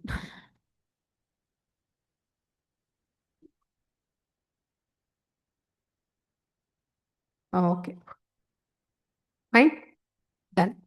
தைராய்டு அப்படிங்கிற இந்த பர்டிகுலர் கிளாண்ட் இல்லாமல் கூட ஒரு மனுஷங்களால உயிர் வாழ முடியும். ஆனால் அதுக்கான சப்ளிமெண்ட்ரி ட்ரக்ஸ் எடுத்தா. ஓகேங்களா? அப்போ இந்த தைராய்டு கிளாண்ட் அப்படிங்கிறது விச் இஸ் லைக் டை மாதிரி நம்மளுக்கு இருக்கும், பார்க்க பட்டர்ஃப்ளை மாதிரி இருக்கிறனால பட்டர்ஃப்ளை கிளாண்ட் கூட இது சொல்லுவாங்க. Which is located in this region. ஓகேங்களா? இந்த போவல் ரீஜனில் இருக்கும். அதனால தான் நம்ம டை இங்கே கேட்டோம், தைமஸ், தைராய்டு அப்படின்னு அதுக்கெல்லாம் பேர். ஓகேங்களா? இப்போ இந்த தைராய்டு கிளாண்ட் அப்படிங்கிறது என்ன பண்ணுது ஒரு ஹியூமன் பீயிங்கில் அப்படிங்கிறத அடுத்து என்ன பண்ணலாம் நம்ம பார்க்கலாம். இந்த பாருங்க கேட்டிருக்காங்க பார்த்தீங்களா, the hormone insulin is a which type of hormone அப்படின்னு சொல்லிட்டு. இதுக்கு நான் பின்னாடி தனியாக கொடுத்துருக்கேன், பட் வெயிட், இந்த தைராய்டை காணும். தைராய்டும் பார்த்து முடிச்சுட்டு ஹார்மோன்ஸை 3 வகையாக கிளாஸிஃபை பண்ணலாம். ஸ்டிராய்டல் ஹார்மோன்ஸ், அதுக்கப்புறம் உங்களுக்கு வந்து பார்த்தீங்க அப்படின்னா hormones which comes under protein hormones சொல்லுவாங்க. அதுக்கப்புறம் லாஸ்ட்டாக வந்து பார்த்தீங்க அப்படின்னா உங்களுக்கு அமினோ ஆசிட் பேஸ்ட் ஹார்மோன்ஸ் இந்த மாதிரி பிரிப்போம். அந்த 3 கிளாஸிஃபிகேஷன் மட்டும் லாஸ்ட்டாக பார்த்துருவோம். ஓகேங்களா? அதுமாதிரி தைராய்டு நடத்திடுறேன். தைராய்டு அப்படிங்கிற இந்த ஹார்மோன் இந்த பிக்சரில் காமிச்ச மாதிரி தான் உங்களோட வெயிட் மேனேஜ்மெண்ட், உங்களோட ஃபுட் ஹேபிட், உங்களோட energy metabolism, brain function, heart health, அதுக்கப்புறம் உங்களோட ஹார்ட் பீட் ரேட், இவ்வளோத்தையும் என்ன பண்ணும் உங்களுக்கு ஹேண்டில் பண்ணும். அப்போது இந்த பர்டிகுலர் கிளாண்ட் உங்களுக்கு தைராக்சின், ஓகேங்களா, and other few hormones secrete பண்ணும். அது என்னென்ன அப்படின்னு பார்க்கறதுக்கு முன்னாடி இதோட ரோல் என்ன அப்படின்னு பார்த்தீங்கன்னா, எஸ்பெஷலி நம்மளோட பாடியில் நடக்கக்கூடிய கெமிக்கல் ரியாக்ஷனை கண்ட்ரோல் பண்ணுறது தான் யாரோட வேலை அப்படின்னா தைராய்டோட வேலை. ஓகேங்களா? ஏன்னா whatever you eat, whatever cell do, at last அது ஒரு கெமிக்கல் ரியாக்ஷனாக மாறி ஏடிபி மாலிகூல்ஸாக மாறணும். அது எனர்ஜி என்ன ஆகும் உங்களுக்கு, energy will be used by the cell. அப்போ இந்த மாதிரி நம்மளோட செல்ஸ் அப்படிங்கிறதுல நடக்கக்கூடிய ப்ளஸ் நம்ம பாடியில் நடக்கக்கூடிய மெட்டபாலிசமை இந்த தைராய்டு அப்படிங்கக்கூடிய ஹார்மோன் என்ன பண்ணுது அப்படின்னா நல்ல கண்ட்ரோலாக வச்சுக்குது. ஓகேங்களா? அப்போது இட் ரெகுலேட்ஸ் மெட்டபாலிசம். அப்போ மெட்டபாலிசம் இதை ரெகுலேட் பண்ணும்போது அடுத்தது எதை இன்ஃப்ளூயன்ஸ் பண்ணுது அப்படின்னு பார்த்தீங்கன்னா நம்மளோட க்ரோத். ஓகேங்களா? எப்படி பிட்யூட்டரி கிளாண்ட் வந்து க்ரோத்தை இன்ஃப்ளூயன்ஸ் பண்ணுதோ அந்த மாதிரி உங்களுக்கு வந்து எதுவும் இன்ஃப்ளூயன்ஸ் பண்ணும் அப்படின்னு பார்த்தீங்கன்னா தைராய்டு. அப்போ இன்னொன்று சொல்ல மறந்துட்டேன், இது நடத்தும் போது நம்ம அட்ரினல் கிளாண்ட் பார்த்தோம் பார்த்தீங்களா, இதோட இன்னொரு முக்கியமான ரோல் இந்த கூஸ் பம்ப்ஸ்ன்னு சொல்லுவாங்கல்ல, அதெல்லாம் இது ட்ரிகர் பண்ணும்ப்பா. ஓகேங்களா? உங்களுக்கு கூஸ் பம்ப்ஸ், அதுக்கப்புறம் ஒரு எமோஷன்ஸ், திடீர்னு கண்ணில் தண்ணி வருதில்ல, when you cry due to emotion. ஓகேங்களா? அதெல்லாம் ட்ரிகர் பண்ணுறது யார் அப்படின்னு பார்த்தீங்கன்னா உங்களுக்கு பிட்யூட்டரி அட்ரினல் கிளாண்ட். அதே மாதிரி வேர்க்கிறது, படபடன்னு வேர்க்கிறது இல்லை, அதுக்கு காரணமும் யார் அப்படின்னு பார்த்தீங்கன்னா adrenal gland. Sometimes due to too much of fear you will shiver, அதுக்கு காரணமும் யாருன்னுங்கிறாங்க அட்ரினல் கிளாண்ட். அப்போ ஏதாவது கொஷின் சும்மா ஜாலியாக கேட்கலான்னு உங்கள்கிட்ட கேட்குறாங்கன்னு வச்சுக்கோங்க, goose bumps, tears out of emotions, ஆரல்ஸ் உங்களுக்கு வந்து பார்த்தீங்கன்னா shivering due to fear or panic, இதுக்கெல்லாம் என்ன ஹார்மோன்ஸ் ஆர் என்ன கிளாண்டு காரணம் அப்படின்னா என்னது அட்ரினல் கிளாண்ட். அதுவும் என்ன பண்ணிக்கோங்க ஞாபகம் வச்சுக்கோங்க, சொல்லணும்னு நினச்சா மறந்துட்டேன். ஓகே,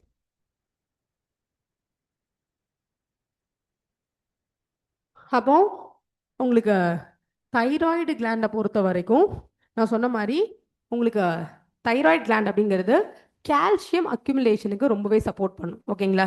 ஸோ எஸ்பெஷலி நம்ம எடுக்கிற பால் சாப்பாடு அதில் இருக்கக்கூடிய கால்சியமை உங்களுக்கு அக்யூமுலேட் பண்ணுறதுக்கு எந்த கிளாண்ட் சப்போர்ட் பண்ணுது அப்படின்னா தைராய்டு கிளாண்ட். இதையே யூபிஎஸ் என்ன பண்ணியிருக்காங்க, உங்களுக்கு பிஒய்க்யூவா கேட்டிருக்காங்க. ஓகேங்களா? அண்ட் தைராய்டு கிளாண்டில் ஏதாவது ப்ராப்ளம் வந்தால் அது ஆட்டோஇம்யூன் டிசார்டரையும் ட்ரிகர் பண்ணும். ப்ளஸ் ஆட்டோஇம்யூன் டிசார்டராலையும் தைராய்டு கிளாண்டோட செக்ரீஷன்ஸ் என்ன ஆகும், உங்களுக்கு எஃபெக்ட் ஆகும். அப்போ தைராய்டு கிளாண்ட் எஃபெக்ட் ஆகிறதுனால வரக்கூடிய 2 ஆட்டோஇம்யூன் டிசார்டரும் இன்னைக்கு என்ன பண்ண போகிறோம், கிளாஸில் நம்ம பார்க்க போகிறோம். ஓகேங்களா? நெக்ஸ்ட்டு உங்களுக்கு பிரெயினோட மெட்டபாலிசமை நல்லா பார்த்துக்கும். உங்களோட ஹாப்பி ஃபீல், ஓகேங்களா, கொஞ்சம் ஹாப்பியாக இருக்கீங்க, ஒரு மாதிரி ப்ளசண்ட்டாக பீஸ்ஃபுல்லாக இருக்கீங்க அப்படின்னா அதுக்கும் உங்களுக்கு தைராய்டு கிளாண்ட் தைராக்சினோட செக்ரீஷன் அப்படிங்கிறது என்ன பண்ணுது, முக்கியமான ரோலை ப்ளே பண்ணுது. ஓகேங்களா? இதோட என்சைம்ஸ் என்னென்ன ஹார்மோன் செக்ரீட் பண்ணணும் ஏன் லிஸ்ட் கொடுக்கலன்னா உங்களுக்கு ஆல்ரெடி மெட்டீரியல் இஷ்யூ பண்ணிட்டேன், அதுலேயே கதெல்லாம் இருக்கும். நான் எக்ஸ்பிளைன் பண்ணதுக்காக தான் என்ன பண்ணிட்டு இருக்கேன், எக்ஸ்பிளைன் பண்ணுறேன். அதனால் இந்த எண்டோக்ரைன் கிளாண்ட் படித்த கையோட கூடவே போய் என்ன பண்ணிடுங்க அப்படின்னு பார்த்தீங்கன்னா please go through that endocrine glands material. ஓகேங்களா? ஏன்னா அந்த மெட்டீரியல் அப்படிங்கிறதும் உங்களுக்கு ரொம்ப இம்பார்ட்டன்ட். ஓகேங்களா? ஃபைன். கால்சிடாஸ்ன்னு சொல்லுவாங்க. இப்போ எண்டோக்ரைன் கிட்டத்தட்ட முடிச்சிட்டோம்னு நினைக்கிறேன். இப்போ கம்மிங் ஹியர். அப்போ கிளாண்டை உங்களுக்கு எப்படிலாம் கிளாஸிஃபை பண்ணலான்னு பார்த்துக்கோங்க.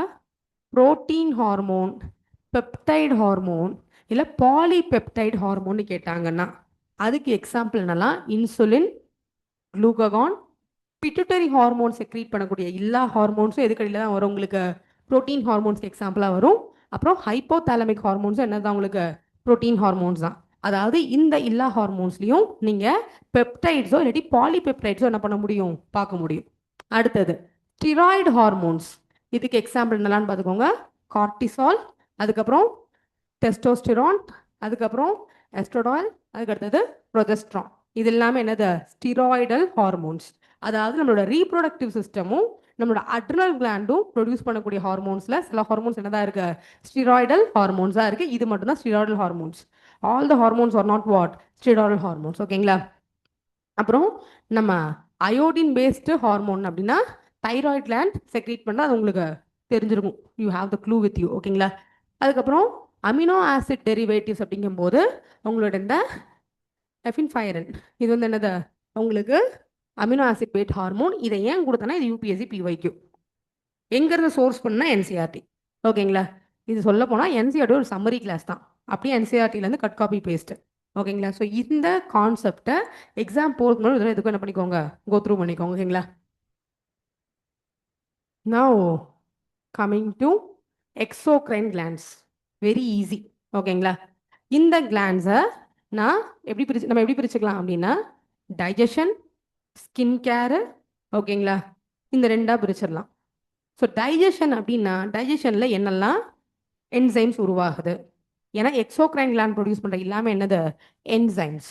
என்சைம்ஸ் அப்படிங்கிறது ஆர் டைப் ஆஃப் ப்ரோட்டீன்ஸ் அப்படின்னு ஆல்ரெடி சொல்லிட்டேன். என்சைம்ஸ் அப்படிங்கிறது டக்ட்லேருந்து வெளியே என்ன ஆகும், உங்களுக்கு ரிலீஸ் ஆகும். எய்தர் சர்ஃபேஸில் ரிலீஸ் ஆகும், அப்படி இல்லாட்டி ஏதாவது ஒரு கேவிட்டியில் போய் என்ன ஆகும், உங்களுக்கு ஃபால் ஆகும். ஓகேங்களா? அப்போது எக்ஸோக்ரைன் கிளாண்ட்ஸ் அப்படிங்கும்போது இதில் ஃபஸ்ட்டு டைஜஸ்டிவ் சிஸ்டம்க்கு உங்களுக்கு எக்ஸோக்ரைன் கிளாண்ட்ஸ் ரொம்ப இம்பார்ட்டன்ட். ஏன்னா ஃபுட்டு டைஜஷனில் எக்ஸோக்ரைன் கிளாண்ட் செக்ரீட் பண்ணக்கூடிய என்சைம்ஸ் கூட உணவுப் பொருள் ரியாக்ட் ஆனாதான் அதுக்கடுத்து டைஜஷனே நடக்கும். ஓகேங்களா? உணவு மட்டும் கிடையாது, மருந்தும். So drug and food both reacts with, அதாவது நீங்கள் ஈசோபாகஸ் மூலமாக ஆர் ஓரல் ரூட் மூலமாக என்ன சாப்பிட்டாலும் அது அட்லாஸ்ட் உங்கள் உடம்புல போய் சேரணும்னா அதுக்கு என்ன அவசியம், என்சைம்ஸ் அவசியம். அந்த என்சைம்ஸ் என்னெல்லாம் அப்படின்னு பார்த்தீங்கன்னா உங்களுக்கு ஃபஸ்ட்டு சலைவரி கிளாண்ட் அப்படிங்கிறது உங்களுக்கு சலைவா அண்ட் மியூக்கஸ் அப்படிங்கக்கூடிய என்சைம்ஸ் என்ன பண்ணும் அப்படின்னா ப்ரொடியூஸ் பண்ணும். இந்த 2 என்சைமும் உங்களுக்கு ஃபுட்டை ஃபஸ்ட்டு வாயிலேயே பிரேக் பண்ண என்ன பண்ணும், உங்களுக்கு சப்போர்ட் பண்ணும். Then when it enters in to the digestive system, உங்களுக்கு டைஜஸ்டிவ் சிஸ்டம்குள்ளே இது என்டர் ஆனதுக்கப்புறம் ஒரு ஸ்லைடு இங்கே மிஸ் ஆகுது, அது அப்புறமா உங்களுக்கு ஆட் பண்ணி அனுப்புகிறோம். ஓகேங்களா? என்டர் ஆனதுக்கப்புறம் உங்களுக்கு ஸ்மால் இன்டெஸ்டைன், 3 எக்ஸோக்ரைன் கிளாண்ட் சொல்கிறேன் பாருங்கள். Small intestine, pancreas, liver. லிவரும் ஒரு எக்ஸோக்ரைன் கிளாண்டுக்கு எக்ஸாம்பிள் தான். லிவரை 2 இடத்துல எக்ஸாம்பிளாக பார்க்கலாம். ஒன்று எக்ஸ்கிரீட்ரி கிளாண்டு, கிட்னிலாம் படிக்கிறோம்ல அந்த மாதிரி லிவரும் ஒரு எக்ஸ்கிரீட்டரி கிளாண்டு. இன்னொரு பக்கம் அது என்னது எக்ஸோக்ரைன் கிளாண்ட். ஏன்னா லிவரில் தான் பைல் ஜூஸ் ப்ரொடியூஸ் ஆகும். இந்த பைல் ஜூஸ் அப்படிங்கிறது ஃபேட் எமல்சிஃபிகேஷனுக்கு சப்போர்ட் பண்ணும். நம்ம சாப்பிட்ற சாப்பாட்டில் ஃபேட் இருக்கும்ல, அதை எமல்சிஃபை பண்ணுறதுக்கு பைல் ஜூஸ் என்ன பண்ணும், உங்களுக்கு சப்போர்ட் பண்ணும். இன்னொரு எக்ஸோக்ரைன் கிளாண்ட் ஆல்ரெடி பார்த்துட்டோம், பேங்க்ரியாஸ். 3 வகையான டைஜஸ்டிவ் என்சைம்ஸை பேங்க்ரியாஸ் என்ன பண்ணுது, ப்ரொடியூஸ் பண்ணுது. ஸ்டொமக் என்ன ப்ரொடியூஸ் பண்ணுது, ஸ்டொமக் அப்படிங்கிறது உங்களுக்கு ஹைட்ரோக்ளோரிக் ஆசிடை ப்ரொடியூஸ் பண்ணுது. அதுக்கப்புறம் வந்து பார்த்தீங்க அப்படின்னா இட் இஸ் ப்ரொடியூசிங் மியூக்கஸ், அந்த மியூக்கோசல் மெம்பரைன் சொல்கிறோம்ல, அது ரெண்டையும் அடிக்கடி உற்பத்தி பண்ணுறது யார், ஸ்டொமக். ஓகே, நம்ம இதெல்லாம் டைஜஷன் ரிலேட்டட் எக்ஸோக்ரைன் கிளாண்ட். வேற என்ன இருக்கு, ஸ்கின். ஸ்கின் அப்படின்னா முதல்ல என்னது, ஸ்வெட் கிளாண்ட்ஸ். நம்மளுக்கு வேர்க்குது இல்லை, ஸோ இப்படி வேர்க்கிறதுனால நம்மளோட பாடியோட ஆஸ்மோசிஸ் வாட்டர் லெவலை என்ன பண்ணுறோம், நம்ம மேனேஜ் பண்ணுறோம். அப்போ அது என்னது, எக்ஸோக்ரைன் கிளாண்ட். அதுக்கப்புறம் உங்களுக்கு ஸ்கின்ல இருக்கக்கூடிய செபகட்டஸ் லேயர், அதில் தான் என்ன ஆகுது, ஆயில் உருவாகுது. அப்போ அதுவும் என்னது தான், உங்களுக்கு எக்ஸோக்ரைன் கிளாண்ட்ஸ் தான். ஓகேங்களா. அப்போ உங்களுக்கு எக்ஸோக்ரைன் கிளாண்டுக்கு எக்ஸாம்பிள் என்னெல்லாம், salivary gland, sweat gland, oil glands, mammary glands, அதுக்கப்புறம் டைஜஸ்டிவ் கிளாண்ட்ஸ். இவங்க ப்ரொடியூஸ் பண்ணுற என்சைம்ஸ் அப்படிங்கிறது ஃபுட்டு டைஜஷனுக்கு மெயினாக சப்போர்ட் பண்ணும். They have nothing to do with what அப்படின்னா நம்மளோட மூட்ஸ் அண்ட் ஆல். இவங்களோட முக்கியமான வேலையே என்னென்னா நம்ம சாப்பிட்ற பொருட்களை செரிமானம் பண்ணுறது தான். ஸோ மோஸ்ட்லி இவங்க வந்து டைஜஷனில் சப்போர்ட் பண்ணுவாங்க. அப்படி இல்லைன்னா இம்யூன் சிஸ்டமில் சப்போர்ட் பண்ணுவாங்க. They play a crucial role in what, immune response. Especially இப்போ கண்ணுமே ஒரு எக்ஸோக்ரைன் கிளாண்ட் தான். ஓகேங்களா. ஸோ அதில் ப்ரொடியூஸ் ஆகக்கூடிய என்சைம்ஸ் அப்படிங்கிறது ஃபங்கஸை கொள்றதுக்கு என்ன பண்ணுது, சப்போர்ட் பண்ணுது. சலைவா அப்படிங்கிறது டைஜஷனுக்கும் சப்போர்ட் பண்ணும், கிருமிகளை கொள்றதுக்கு என்ன பண்ணும், சப்போர்ட் பண்ணும். ஸ்டொமக்கில் இருக்கக்கூடிய ஹைட்ரோக்ளோரிக் ஆசிட் அசிடிக்காக ஸ்டொமக்கை வச்சுக்க என்ன பண்ணும், ஹெல்ப் பண்ணும். அப்போ எக்ஸோக்ரைன் கிளாண்டு 2 வேலை பண்ணுவாங்க. ஒன்று டைஜஷன் பண்ணுவாங்க, அப்படி இல்லாட்டி என்ன பண்ணுவாங்க, உங்களுக்கு இம்யூன் ரெஸ்பான்ஸுக்கு சப்போர்ட் பண்ணுவாங்க. நம்மளோட பேரியரை பார்த்துப்பாங்க, ஸ்கின் பேரியரை பார்த்துப்பாங்க. ஓகேங்களா. மாய்ஸ்சரை லாக் பண்ணி வைக்கிறது, ஸ்கின் வந்து ட்ரை ஆகாமல் ஸ்கேர் ஆகாமல் பார்த்துக்கிறது, இதுவும் யாரோட வேலை தான், எக்ஸோக்ரைன் கிளாண்ட்ஸோட வேலை தான். அப்போ இந்த மாதிரி நம்ம endocrine glands and exocrine glands அப்படின்னு சொல்லி 2 என்ன பண்ணியாச்சு, அண்டர்ஸ்டாண்ட் பண்ணியாச்சு. அடிஷ்னலாக இப்போ நீங்கள் என்ன ஒர்க் பண்ணணும்னா you have to go through the material have short. ஓகேங்களா. உங்களுக்கு மெட்டீரியல் கொடுத்துருக்கேன்ல எண்டோக்ரைன் கிளாண்டுக்கு. எத்தனை தடவை நான் சொன்னாலும் எத்தனை தடவை புதுசாக தான் பார்ப்பேன். நீங்களாம் பிடிஎஸ்டியில் தானே வரீங்க. டெஸ்ட் முடிஞ்சிருச்சா, 2 டெஸ்ட்டும் முடிஞ்சிருச்சா? அப்போ நீங்கள் வந்து என்கிட்ட இப்போவே குரூப்பில் ஷேர் பண்ணிடுங்க மேம், மறந்துடாதீங்க அப்படின்னு டிமாண்ட் பண்ணி நானும் உங்களுக்கு ஷேர் பண்ணிட்டேன். அந்த மெட்டீரியல் உங்கள் குரூப்பில் இருக்கும். அவன் படிக்க டைம் இருந்திருக்காதோ என்னவோ. இதுக்கு மேலே முடிஞ்சால் படிங்க, படிக்கலைனாலும் ஒன்றும் பிரச்சனை கிடையாது. ஓகேங்களா. அது உங்கள் விருப்பம். அடுத்தது நம்ம இன்னைக்கு பார்க்க போகிறது என்ன அப்படின்னு பார்த்தீங்கன்னா cell organelles, cell structure. Cell structure material குரூப்பில் ஷேர் பண்ணியிருக்கேன். ஓகேங்களா. எஸ்பெஷலி செல் ஸ்ட்ரக்சர் மட்டும் இல்லாமல் டிஷ்யூஸும் சேர்த்து அனுப்பியிருக்கேன். அது வந்து உங்களுக்கு என்சிஆர்டிலேருந்து செல்ஸ் அண்ட் டிஷ்யூஸை பேஸ் பண்ணி எடுத்து கம்பைல் பண்ணி உங்களுக்கு என்ன பண்ணியிருப்பேன், கொடுத்துருப்பேன். Very useful material. நீங்கள் என்ன பண்ணலாம், நம்பி கோ த்ரூ பண்ணலாம். ஓகேங்களா. ஸோ இன்றைக்கி நம்ம அப்போ இந்த செல் ஸ்ட்ரக்சர் அப்படிங்கிறதுலேருந்து என்னெல்லாம் பார்க்கலாம் அப்படின்னு பார்த்தீங்க அப்படின்னா இந்த அல்டிமேட் ஃபங்க்ஷனல் யூனிட். ஓகேங்களா. ஏதோ ஒரு ஒரு என்ன சொல்கிறது, இந்த பூமியில் ஒன்று தனியாக அது ஏதோ ஃபங்க்ஷன் ஆகிக்கிட்டு இருக்கு, அதுக்கு ஏதோ ஒரு கெமிக்கல் ரியாக்ஷன் நடந்துட்டு இருக்கு அப்படின்னா அது என்னவா தான் இருக்கும், செல்லாக இருக்கும். இப்போ நம்ம மேமல் மெமாலியன் பெரிய பெரிய சைஸ் நம்ம சுற்றிக்கிட்டு இருக்கோம். ஆனால் நம்மளை ஃபைனஸ்ட்டாக போய் கடைசியில் பார்த்தா நம்மளும் என்னவா தான் இருப்போம், ஒரு செல்லாக இருக்கும். அப்போ உயிரினம், லிவிங் க்ரீச்சர், லிவிங் ஆர்கானிசம் அப்படின்னு நம்ம ஒரு பொருளை சொல்கிறோம் அப்படின்னா அது ஒரு சிங்கிள் செல்லுன்னு தான் ஆரம்பிக்குது. ஓகேங்களா. அப்போ இந்த செல் உயிரினம் ஆகும்னா எஸ், உங்கள் உடம்புலேருந்து நான் ஒரு செல் எடுத்தேன்னா அது என்னது தான், இட்ஸ் லிவிங் க்ரீச்சர் தான். ஓகேங்களா. அது எல்லாம் ஒன்றா சேர்ந்து ஒரு காம்ப்ளெக்ஸான ஆர்கானிசமாக மாறலாம், இல்லை ஒரு சிம்பிளான ஆர்கானிசமாக வாழ்ந்து போயிடலாம். ஓகேங்களா. அப்போ இந்த பர்டிகுலர் எஸ் என்ன ஆன்லைன் சொல்லுங்கள்.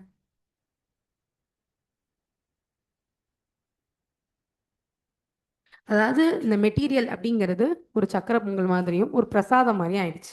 எனக்கு எனக்கு எனக்குன்னு சண்டை போட்டுக்கிறீங்க. இந்த குரூப்பில் போடலை மேம், அந்த குரூப்னு சண்டை போடுறீங்க. நான் குரூப்பில் ஷேர் பண்ணனா இல்லையானோ உங்களுக்கு தெரிய போகிறது கிடையாது. எனக்கு அதை திறந்து பார்க்க மாட்டீங்க. ஏதோ வந்திருக்கு, ஓகே, ஹாப்பி, ஒரு சாட்டிஸ்ஃபேக்ஷன். என்கிட்ட நிறைய மெட்டீரியல் இருக்கு. நிறைய மெட்டீரியல் இருந்தால் ப்ரிலிம்ஸ் கிளியர் ஆகுமா தெரில, படித்தா கிளியர் ஆகும். ஓகேங்களா. நான் எல்லா குரூப்லேயும் ஷேர் பண்ணியிருக்கேன். ஃபைன். இவ்வளோ நேரம் யாரும் ஹேண்ட் ரைஸ் பண்ணல, எதுவுமே பஞ்சாயத்து பண்ணல. இப்போ திடீர்னு குரூப் வந்து வயலண்டா மாறிடுச்சு. என்னன்னு பார்த்தா ஏதோ மெட்டீரியல் சொன்னாங்க, அது வந்துச்சா வரலையா, வா என்னன்னு கேளு. ஓகேங்களா? வந்திருக்கும், கண்டிப்பா இருக்கும். ஏன்னா அதை நான் அலுமினி குரூப்லயும் ஷேர் பண்ணியிருந்தேன். அந்த குரூப்ல இருந்து ரீஷேர் பண்ணி தான் இப்போ நான் போர்டுக்கு ஷேர் பண்ணிருக்கேன். அதனால எனக்கு தெரியும் அது அந்த குரூப்ல இருக்கு. சரிங்களா? ஃபைன். எதுக்கும் நானும் ஒரு தடவை போய் செக் பண்ணிக்கிறேன். இப்போ கதைக்கு வந்துடுறீங்களா? ஓகே. அப்போ இந்த பர்டிகுலர் செல் உயிரோட இருக்கணும் அப்படின்னா இது நீங்க ஒரு ஃபேக்டரியா கன்சிடர் பண்ணுங்க. அப்போ இந்த ஃபேக்டரியில ஏதோ ஒரு மெக்கானிசம் நடக்குது, ஏதோ ஒரு ப்ராடக்ட் என்ன ஆகுது, உருவாகுது. அந்த ப்ராடக்ட் தான் நம்ம ப்ரோட்டீன்னு சொல்றோம். அப்போ அந்த ப்ராடக்ட் உருவாகிற வரைக்கும் அந்த ஃபேக்டரி எப்படி இருக்குன்னு வைக்கலாம், லைவா இருக்கு, ஃபங்க்ஷனிங்கா இருக்குன்னு வைக்கலாம். அப்போ ஃபேக்டரி தான் செல்லுன்னா அந்த செல்லுக்குள்ள என்ன இருக்கணும், நிறைய மிஷின்ஸ் இருக்கணுமா? அதுக்கு பேர் தான் என்னது, செல் ஆர்கனல். ஓகேங்களா? அப்போ இன்னைக்கு நீங்க ஒரு செல்ல ஒரு ஆர்கானிசம் அப்படின்னா செல் ஆர்கனல்ஸ் என்னது, அதோட ஆர்கன் சிஸ்டம். ஓகேங்களா? உள்ள இருக்க நம்மளுக்கு கண்ணு கை கால் இருக்குல்ல, அந்த மாதிரி ஒரு செல் இயங்குறதுக்கு அதுக்குள்ள என்ன இருக்கணும், ஆர்கன் சிஸ்டம்ஸ் இருக்கணும். இதெல்லாம் ப்ராப்பரா டிஃபைன் ஆயிருக்கா, எல்லாம் கரெக்டா உருவாயிருக்கா அப்படிங்கிறத வச்சு செல்ல ரெண்டா பிரிக்கிறாங்க. ஒன்று ப்ரொகாரியோட்ஸ், இன்னொன்று என்ன அப்படின்னு பார்த்தீங்கன்னா யூகேரியோட்ஸ். ப்ரொகாரியோட்ஸ் அப்படிங்கிறது ஃபர்ஸ்ட் என்னெல்லாம் ஸ்பெஷல் ஃபீச்சர்ஸ் இருக்கு அப்படின்னு நம்ம பார்க்கலாம். அதுக்கு முன்னாடி பார்த்துக்கோங்க கொஸ்டின் எப்படி கேட்டிருக்காங்கன்னு. விச் செல் ஆர்கனல் இந்த cell other then nucleus contains DNA? இது 2001. ஓகேங்களா? Which of the following cell organelle play the most significant role in protein synthesis? இதுவும் எப்போ தான், 2001. 2000ல் மேபி யார் போய் கொஸ்டின் எடுத்தாங்கன்னு தெரியல, டாக்டர் உட்கார வச்சிட்டாங்களா போர்டுலன்னு. 2001ல் தான் இந்த மாதிரி எல்லா கொஸ்டினும் கேட்டு வச்சிருக்காங்க. மொத்தத்தையும் நான் கம்பைல் பண்ணி பார்த்தா ஒரு 10 கொஸ்டின் 2001ல் வெறும் பயாலஜிலேருந்து மட்டும் இருக்கு. ஓகேங்களா? Okay fine. அதுக்கப்புறம் எப்போ ரிப்பீட் ஆகுது பாருங்க, 2020ல் ரிப்பீட் ஆகிருக்கு. பிளான்ட் செல் அனிமல் செல்லோட டிஃப்ரெண்ட். அப்போ செல் டாபிக் அப்படிங்கிறது 2001ல் ஒரு 2 தடவை கேட்டிருக்காங்க. அதுக்கப்புறம் ரிப்பீட்டேஷனே இல்லை. அப்புறம் 2020. ஆனால் ஏன் படிக்கிறோம், ஏன்னா 2020ல் கேட்டதுனால படிக்கிறோம். ரொம்ப ரீசனாக கேட்டதுனால அப்போ நமக்கு திருப்பியும் பிளான்ஸ் அண்ட் அனிமல்ஸோட டிஃப்ரென்ஸ் வச்சு கேட்டிருக்காங்க. அப்போ நம்ம என்ன பண்ண வேண்டியிருக்கு, சரி செல்லை பற்றி படிப்போம் அப்படின்ட்டு. ஓகேங்களா? அப்போ பிளான்ஸ் அண்ட் அனிமல்ஸில் டிஃப்ரென்ஸ் கேட்டதுனால மேபி ப்ரொகாரியோட்ஸ் அண்ட் யூகாரியோட்ஸ்க்குள்ள டிஃப்ரென்ஸை கூட யூபிஎஸ்சி என்ன பண்ணலாம் அப்படின்னு நமக்கு ஒரு கொஸ்டினாக ஃப்ரேம் பண்ண வாய்ப்பு இருக்கு. ஓகேங்களா? அப்போ ஃபர்ஸ்ட் ப்ரொகாரியோட்ஸ் அப்படின்னா என்ன அப்படின்னு பார்த்துக்கலாம். So prokaryotes have a cell wall surrounding the cell membrane except in mycoplasma. First இன்ட்ரெஸ்டிங்கான ஃபேக்ட் இது. ப்ரொகாரியோட்ஸ் அப்படிங்கிற நிறைய டைப் இருக்கு. அதில் தான் யாரெல்லாம் வருவாங்க அப்படின்னா மைக்கோபிளாஸ்மா இருக்கிறதுலே the ஸ்மாலஸ்ட் செல் அப்படின்னு கேட்டால் என்ன சொல்லணும் நீங்கள், மைக்கோபிளாஸ்மா. இது ஒரு நுண்ணுயிரி. ஓகேங்களா? இது வெறும் 3 மைக்ரோமீட்டர் தான் இருக்கும்.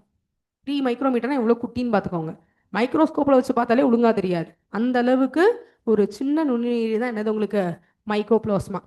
இதை தவிர்த்து மீது எல்லா ப்ரொகாரியோட்ஸுக்கும் என்ன இருக்கும், செல் வால் இருக்கும். இது ரொம்ப ரொம்ப இம்பார்ட்டண்ட். அப்படின்னா மீதி எல்லாரும் யார் மேம்னு கேட்டிங்கன்னா பாக்டீரியா. ஓகேங்களா? Certain types of protista. ஓகேங்களா? இதெல்லாம் ப்ரொட்டிஸ்டா ஆக்சுவலாக யூகேரியோட்டில் வந்துடும், பாக்டீரியா ஆக்சுவலி. ஓகேங்களா? ஸோ பாக்டீரியாவில் மோஸ்ட் ஆஃப் த பாக்டீரியானால என்னது அது, ப்ரொகாரியோட் தான். அதுக்கப்புறம் மைக்கோபிளாஸ்மா. இவங்களாம் எது கடியில் வராங்க, ப்ரொகாரியோட்ஸ் கடியில் வராங்க. இல்லை மைக்கோபிளாஸ்மாட்டுக்கு மட்டும் என்ன கிடையாதாமா, செல்வால் கிடையாது, ஏன்னா சைஸே ரொம்ப குட்டி. மற்றபடி பாக்டீரியாவுக்கு என்ன இருக்கும், செல்வால் இருக்கும். Okay. The genetic material is basically knocked. ஓகேங்களா? அதுக்கு ஒரு ஆர்என்ஏவோ டிஎன்ஏவோ இருந்தால் ஓப்பனாக எல்லாரும் பார்க்குற மாதிரி கண்ணுக்கு தெரிகிற மாதிரி தான் இருக்கும். அதை சுற்றி என்ன இருக்காது, நியூக்ளியஸ் இருக்காது. நியூக்ளியஸ் மாதிரி ஏதோ இருக்கும், ஆனால் ப்ராப்பராக என்ன இருக்காது, நியூக்ளியஸ் இருக்காது. அதுக்கப்புறம் not enveloped by a nuclear membrane. சொன்னா அந்த ஜெனட்டிக் மெட்டீரியல் சுற்றி என்ன இல்லை, நியூக்ளியஸ் மெம்பரைனே இல்லை. இன்னொரு இன்ட்ரெஸ்டிங்கான ஃபேக்ட், ப்ரொகாரியோட்லேயும் virus doesn't come under this category. Virus ப்ரொகாரியோட்டும் கிடையாது, யுகாரியோட்டும் கிடையாது. எங்கே வைக்கிறதுன்னு தெரியல அவனை. இவர் அதிசய பிறவின்னு தனியாக எடுத்து வச்சிருக்காங்க. நான் இது உங்களுக்கு டிஸ்கஷன்லேயே சொல்லியிருப்பேன்னு நினைக்கிறேன், டெஸ்ட் டிஸ்கஷனில். ஓகேங்களா? Fine. Ya what I was coming to says, இப்போ ப்ரொகாரியோட்ஸ் யுகாரியோட்ஸ் ரெண்டு இருக்கா, ரெண்டுக்குள்ளேயும் ஏதாவது ஆர்கன் இருக்கணும்ல. யுகாரியோட்ஸ் என்னெல்லாம் இருக்கும், மைட்டோகாண்ட்ரியா இருக்கும், கோல்கி பார்ட்டிகல்ஸ் இருக்கும், ரைபோசோம் இருக்கும், லைசோசோம் இருக்கும், எண்டோபிளாஸ்மிக் ரெக்டிகுலம் இருக்கும். இது எதுவுமே யாரில் இருக்காது, ப்ரொகாரியோட்ஸில் இருக்காது. ப்ரொகாரியோட்டில் இருக்க ஒன்றே ஒன்று ribosome. Ribosome is the only cell organelle present in both prokaryotes and eukaryotes. அதை தவிர்த்து வேற எந்த ஒரு செல் ஆர்கனும் யாருக்கு கிடையாது? ப்ரொகாரியோட்ஸு கிடையாது. அப்போ நான் ஸ்டேட்மெண்ட் கொடுக்குறேன். Prokaryotes contain or have mitochondria because it is the power house of the cell அப்படின்னா தப்பு. ஏன்னா ப்ரொகாரியோட்ஸ்க்கு என்ன இருக்காது? மைட்டோகாண்ட்ரியா இருக்காது. அவங்களுக்கு என்ன மட்டும்தான் இருக்கும்? ரைபோசோம் மட்டும்தான் இருக்கும். ப்ரொகாரியோட்ஸில் வாக்யூல் இருக்காது, ப்ரொகாரியோட்ஸில் நியூக்ளியஸ் இருக்காது. ஓகேங்களா? ஆர்எல்ஸ் உங்களுக்கு இஆர் எண்டோபிளாஸ்மிக் ரெக்டிகுலம் இருக்காது, கோல்கி இருக்காது, ஒன்றுமே இருக்காது. இதை நீங்கள் தெரிஞ்சுக்கணும். ஓகேங்களா? So in addition to the genomic DNA இவங்களுக்கு எத்தனை குரோமோசோம்னா ஒரே ஒரு குரோமோசோம் தான். ஏன்னா எங்கள்கிட்ட இருக்கிறதே ஒரு டிஎன்ஏ தான். இப்போ மனுஷனுக்கு 46 குரோமோசோம்ஸ் இருக்கு, 46 டிஎன்ஏஸ் இருக்கு. ஆனால் இவங்ககிட்ட என்ன இருக்கும்? சிங்கிள் குரோமோசோம் தான் இருக்கும். ஓகேங்களா? அதனால அந்த டிஎன்ஏ நம்ம என்னன்னு சொல்லலாம்? சிங்கிள் குரோமோசோம்னு சொல்லலாம். பார்க்கறதுக்கு சர்க்குலர் ஷேப்ல இருக்கும், சர்க்குலர் டிஎன்ஏன்னு சொல்லலாம். அப்போ இதுதான் ஒரு ப்ரொகாரியோட்னு வச்சுக்கோங்க. இதுக்குள்ள இந்த மாதிரி ஒரே ஒரு சிங்கிள் டிஎன்ஏ இருக்கு, சிங்கிள் குரோமோசோம் இருக்கு. இந்த குரோமோசோம் தான் இதை பத்தி இது என்ன செய்யணும்னு சொல்லக்கூடிய இன்ஸ்ட்ரக்ஷன். ஆனா அது போக அங்க குட்டி குட்டியா சின்ன சின்ன டிஎன்ஏஸ் இருக்கும். இதுக்கு பேர் தான் extra chromosomal DNA which is very common in prokaryotes. அப்போ ப்ரொகாரியோட்ஸில் நீங்கள் காமனாக என்ன பார்க்க முடியும்? ஜெனட்டிக் இன்ஃபர்மேஷனை கேரி பண்ணுறது போக தனித்தனியாக பிஞ்சு போன சின்ன சின்ன குட்டி குட்டி ரவுண்டு ஷேப்பில் இருக்கக்கூடிய டிஎன்ஏவை பார்க்க முடியும். இதுக்கு என்ன பேர்? பிளாஸ்மிட்ஸ். ஓகேங்களா? அப்போ பிளாஸ்மிட்ஸ் ஆர் காமன் இன் ப்ரொகாரியோட்ஸ். அதனால தான் பாக்டீரியா வந்து என்னது? ப்ரொகாரியோட். அதனால பாக்டீரியா என்ன பண்ண முடியுது? நம்ம பிளாஸ்மிட்ஸை பார்க்க முடியுது. வைரஸில் பிளாஸ்மிட்லாம் இருக்காது. ஏன்னா வைரஸ் வந்து ஒரு வினோதமான கேட்டகரின்னு சொன்ன பார்த்தீங்களா? அப்போ பிளாஸ்மிட்ஸ்னால் இதில் நீங்கள் பார்க்கலாம். It is common in bacteria because bacteria is a prokaryote. ஓகேங்களா? And these smaller DNA are called plasmids. Why plasmids are important? Because it is an empty cassette. இந்த இதில் எந்த டேட்டாவும் இருக்காது.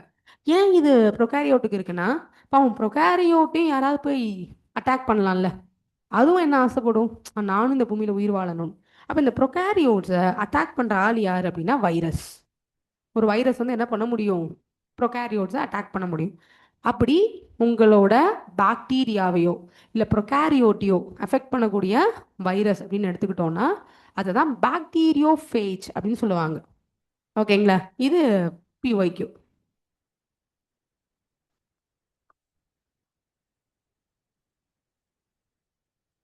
ஸோ பாக்டீரியோஃபேஜ் அப்படின்னு சொல்லக்கூடியது is a virus which kills hmm? Bacteria. அப்போ what is the role of this பிளாஸ்மிட்னு கேட்டிங்கன்னா, இப்போ இதான் வந்து ஒரு பாக்டீரியோஃபேஜ் தான் ஒரு வைரஸ்னு வச்சுக்கோங்க. இது பாக்டீரியாவுக்குள்ள தன்னோட ஜெனட்டிக் இன்ஃபர்மேஷன் அனுப்பும் தெரியுமா? அதை இந்த பாக்டீரியா என்ன பண்ணால் பிளாஸ்மிடில் காப்பி பண்ணி வச்சுக்கும். காப்பி பண்ணி வச்சுட்டு அதுக்கப்புறம் ஒரு என்சைமை செக்ரீட் பண்ணும். அதான் வந்து என்னது அப்படின்னு பார்த்தீங்க, CRISPR-Cas9 படிச்சோம், ஞாபகம் இருக்கா? அது அந்த ஜெனட்டிக் இன்ஃபர்மேஷனை சாப் பண்ணி வீசிடும். So I will make it more clear.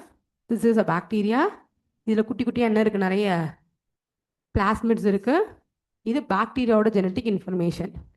இப்போ ஒரு வைரஸ் வந்து யார் அஃபெக்ட் பண்ணுது, அட்டாக் பண்ணுது? பாக்டீரியாவை. அதுக்கு பேர் என்னது? பாக்டீரியோஃபேஜ். இப்போ இந்த பர்டிகுலர் வைரஸ் தன்னோட ஜெனட்டிக் இன்ஃபர்மேஷனை யாருக்குள்ள அனுப்பும்?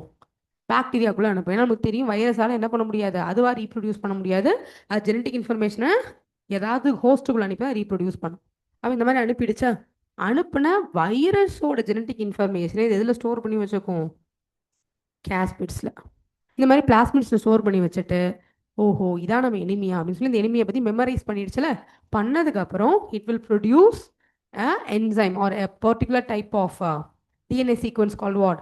CRISPR-Cas9 chop the genetic information of virus so that virus cannot reproduce.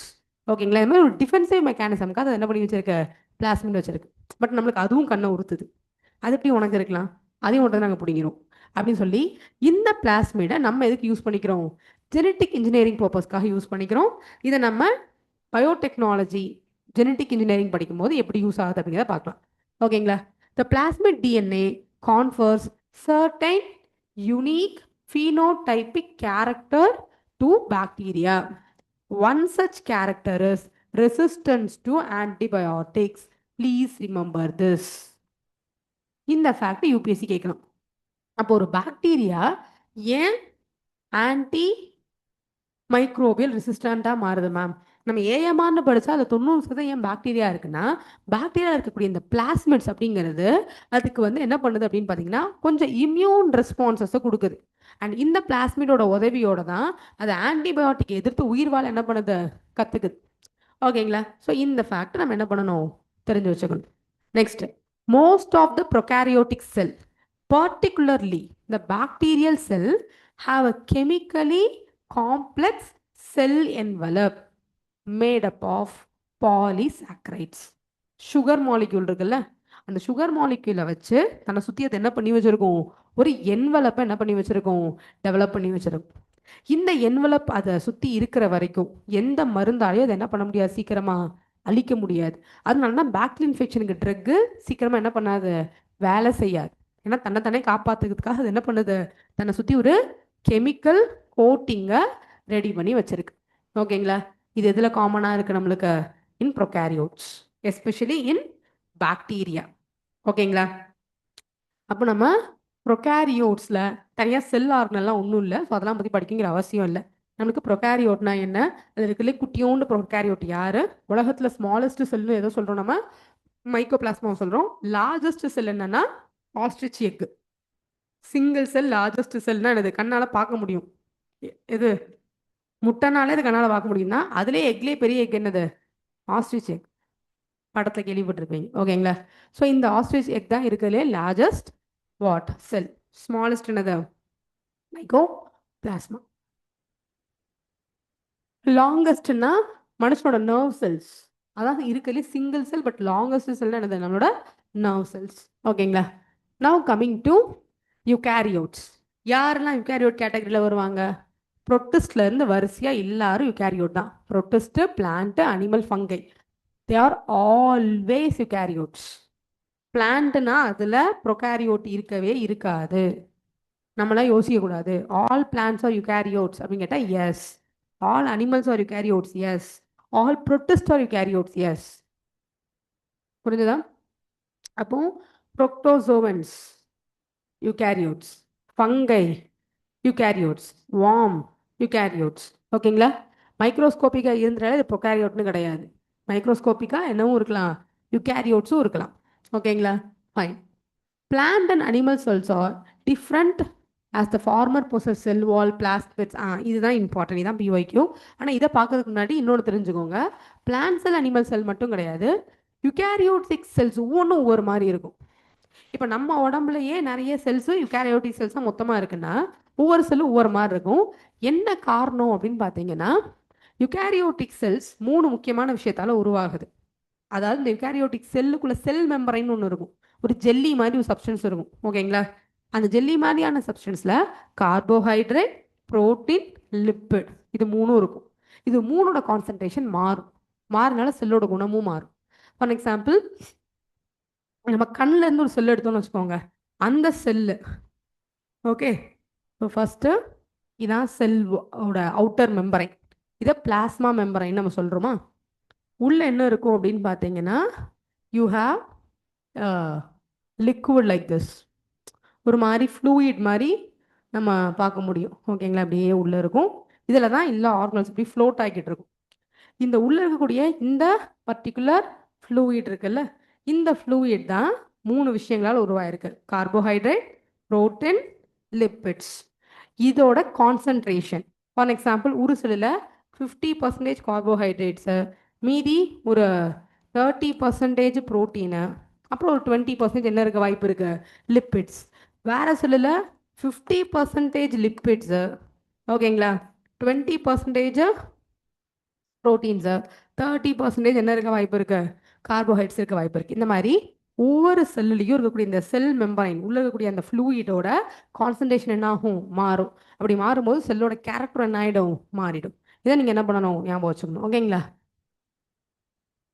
அப்போ யூகேரியோட்டிக் செல்ஸ் அப்படின்னு பார்க்கும்போது இதில் என்னெல்லாம் செல் ஆர்கனல்ஸ் இருக்குது அப்படிங்கிறத நம்ம என்ன பண்ணிடலாம், இப்போ பார்த்துடலாம். அப்போ இந்த சைட்டோபிளாசம் உள்ள இருக்குல்ல அந்த லிக்விட் லைக் ஸ்ட்ரக்சர், அதோட ரோல் என்ன அப்படின்னு பார்த்தீங்கன்னா, இதுதான் செல்லோட என்ன சொல்றது, ஆஸ்மாசிஸை மெயின்டைன் பண்ணும்.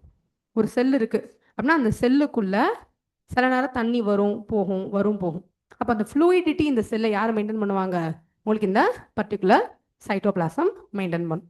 எப்படி மெயின்டைன் பண்ணும் அப்படின்னு கேட்டிங்கன்னா, it is a semi permeable membrane. இந்த அவுட்டர் மோஸ்ட் பிளாஸ்மா மெம்பரைன்னு சொல்றோம்னா இது செமி பெர்மியபிள். இதுக்குள்ள ஈஸியாக யாரெல்லாம் வந்துடலாம் அப்படின்னா, வேறெவர் டிஃப்யூஷன் டேக்ஸ் பிளேஸ், ஓகேங்களா, and wherever osmosis take place. Concept is simple. ஒரு பொருள் எங்கேயாவது அதிகமாக இருந்தால் அங்கேருந்து எங்கே போகும்? கம்மியான இடத்துக்கு போகும்.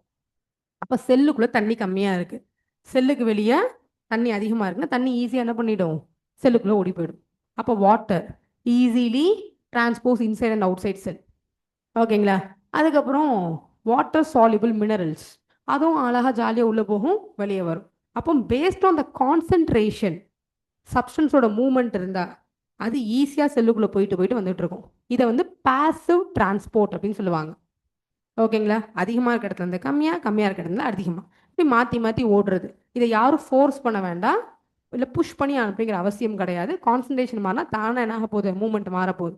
அப்போ ஆஸ்மோசிஸ் மூலமாகவும் டிஃப்யூஷன் மூலமாகவும் செல்லுக்குள்ளே போயிட்டு வர சப்ஸ்டன்ஸ் அதுவாக போயிட்டு வந்துக்கிட்டு இருக்கும். அதை யாரும் ஃபோர்ஸ் பண்ண தேவை கிடையாது. செல் மெம்பரைனுக்கோ பிளாஸ்மா மெம்பரைனுக்கோ எந்த வேலையும் இல்லை. பட் உள்ளேயே கான்சன்ட்ரேஷன் அதிகமாக இருக்கும்.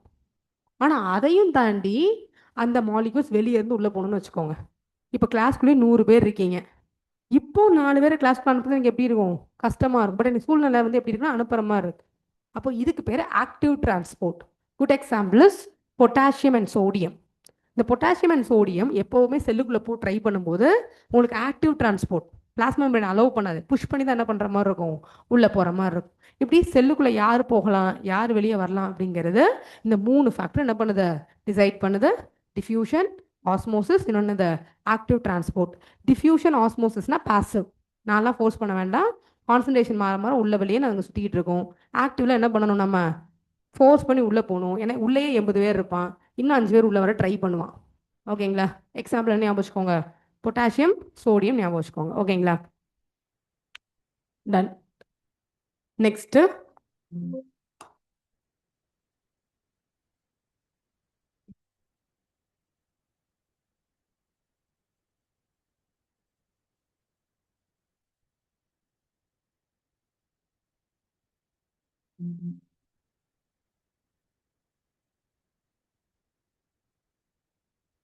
செல் ஸ்ட்ரக்சர் அப்படி உங்களுக்கு ஷேர் பண்ணதான் இப்போ என்ன பண்ணுற ஃபைலை ஓப்பன் பண்ணுறேன், ஓகேங்களா. இதில் இன்ட்ரெஸ்டிங்கான ஃபேக்ட்ஸ்லாம் இருக்கிற மாதிரி இங்கே சொன்ன பார்த்தீங்களா. பிளாஸ்மிட்ஸ் பற்றி தனியாக நானே பாக்ஸ் பண்ணி கொடுத்துருக்கேன், படிச்சிருங்க பிளாஸ்மிட்ஸோட வேலை என்ன அப்படின்னு சொல்லிட்டு.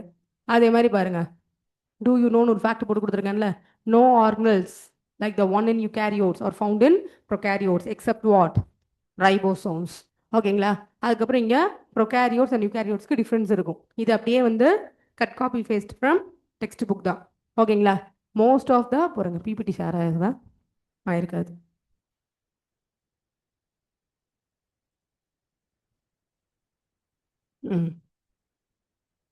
Okay. Most of the prokaryotes are unicellular. Most of the eukaryotes are multicellular. ஓகேங்களா. ஸோ இதில் வந்து எதுவுமே டிஃபைன்டாக இல்லாமல் இருக்கும். ஸோ பாருங்க, mitochondria, Golgi, everything are absent. இங்கே தே ஆர் ப்ரெசன்ட். எக்ஸாம்பிள் யார்? Bacteria, blue green algae. இங்கே ஃபங்கை, பிளான்ட்டு ப்ளஸ் நானே ப்ரோட்டிஸ் சொல்லியிருக்கேன்னா ஞாபகம் வச்சுக்கோங்க. அடுத்தது செல் வால், ஓகேங்களா. செல் வால் யாருக்கு இருக்கும்? பிளான்ட்டுக்கு இருக்கும், ப்ரோகாரியோட்ஸுக்கு இருக்கும். யாருக்கு செல்வால் இருக்காது? உங்களோட அனிமல் கிங்டமுக்கு செல்வால் இருக்காது. ப்ளஸ் உங்களுக்கு செல்வால் அப்படிங்கிறது நீங்கள் ஆல்கே, பங்கை, பிளான்ட்லையும் பார்க்கலாம். மெயினாக என்ன டிஃப்ரென்ஸ் அப்படின்னு தெரிஞ்சுக்கோங்க. பிளான்ட் செல்லோட cell wall is made up of cellulose, hemicellulose, pectin, proteins. இது கேட்க வாய்ப்பு இருக்கு. பட் உங்களுக்கு ஆல்கலோட செல் வால் அப்படிங்கிறது செல்லுலோஸ், அதுக்கப்புறம் வந்து பார்த்தீங்கன்னா மினரல் லைக் கால்சியம் கார்பனேட், அதுக்கப்புறம் கிளாக்டவுன்ஸ், மெனான்ஸ் அப்படின்னு சொல்லக்கூடிய கெமிக்கல்ஸ் எல்லாம் என்ன ஆயிருக்கும்? உங்களுக்கு உருவாயிருக்கும். பங்களோட செல்வால் வந்து சிட்டின் அப்படின்னு சொல்லுவோம், ஓகேங்களா. அதால என்ன ஆயிருக்கும்? உருவாயிருக்கும். செல்வால்ல உயிரோட இருக்க எந்த செல்லும் இருக்காது. அது வந்து பவுண்டரி வால் மாதிரி. அந்த பவுண்டரி வால் அப்படிங்கிறது செல்லை நல்லா ரிஜிடா வச்சுக்க என்ன பண்ணும்? உங்களுக்கு சப்போர்ட் பண்ணும், ஓகேங்களா. நெக்ஸ்ட் செல் மெம்பரைன்ஸ். நான் சொன்ன மாதிரி செல் மெம்பரைன்ஸாக கார்போஹைட்ரேட்ஸ், லிப்பிட்ஸ் அண்ட் ப்ரோட்டீன்ஸ் அப்படின்னு இருக்கும். இதோட கான்சன்ட்ரேஷன் செல்லு டு செல் என்ன உங்களுக்கு மாறும். Now you want to know this endo membrane system. இது என்ன அப்படின்னு பாருங்க. இவங்க எல்லாரும் சேர்ந்து ஏதோ ஒரு வேலை பார்த்துட்டு இருக்காங்களா? இதுல 3 முக்கியமான ஆட்கள். ஒன்று ரைபோசோம், ரெண்டாவது மைட்டோகாண்ட்ரியா, மூணாவது இன் பிளான்ட் குளோரோபிளாஸ்ட். நம்மளுக்கு கிடையாது. ஓகேங்களா? ஏன் இவங்கெல்லாம் இம்பார்ட்டன்ட் அப்படின்னு சொல்றேன் அப்படின்னா,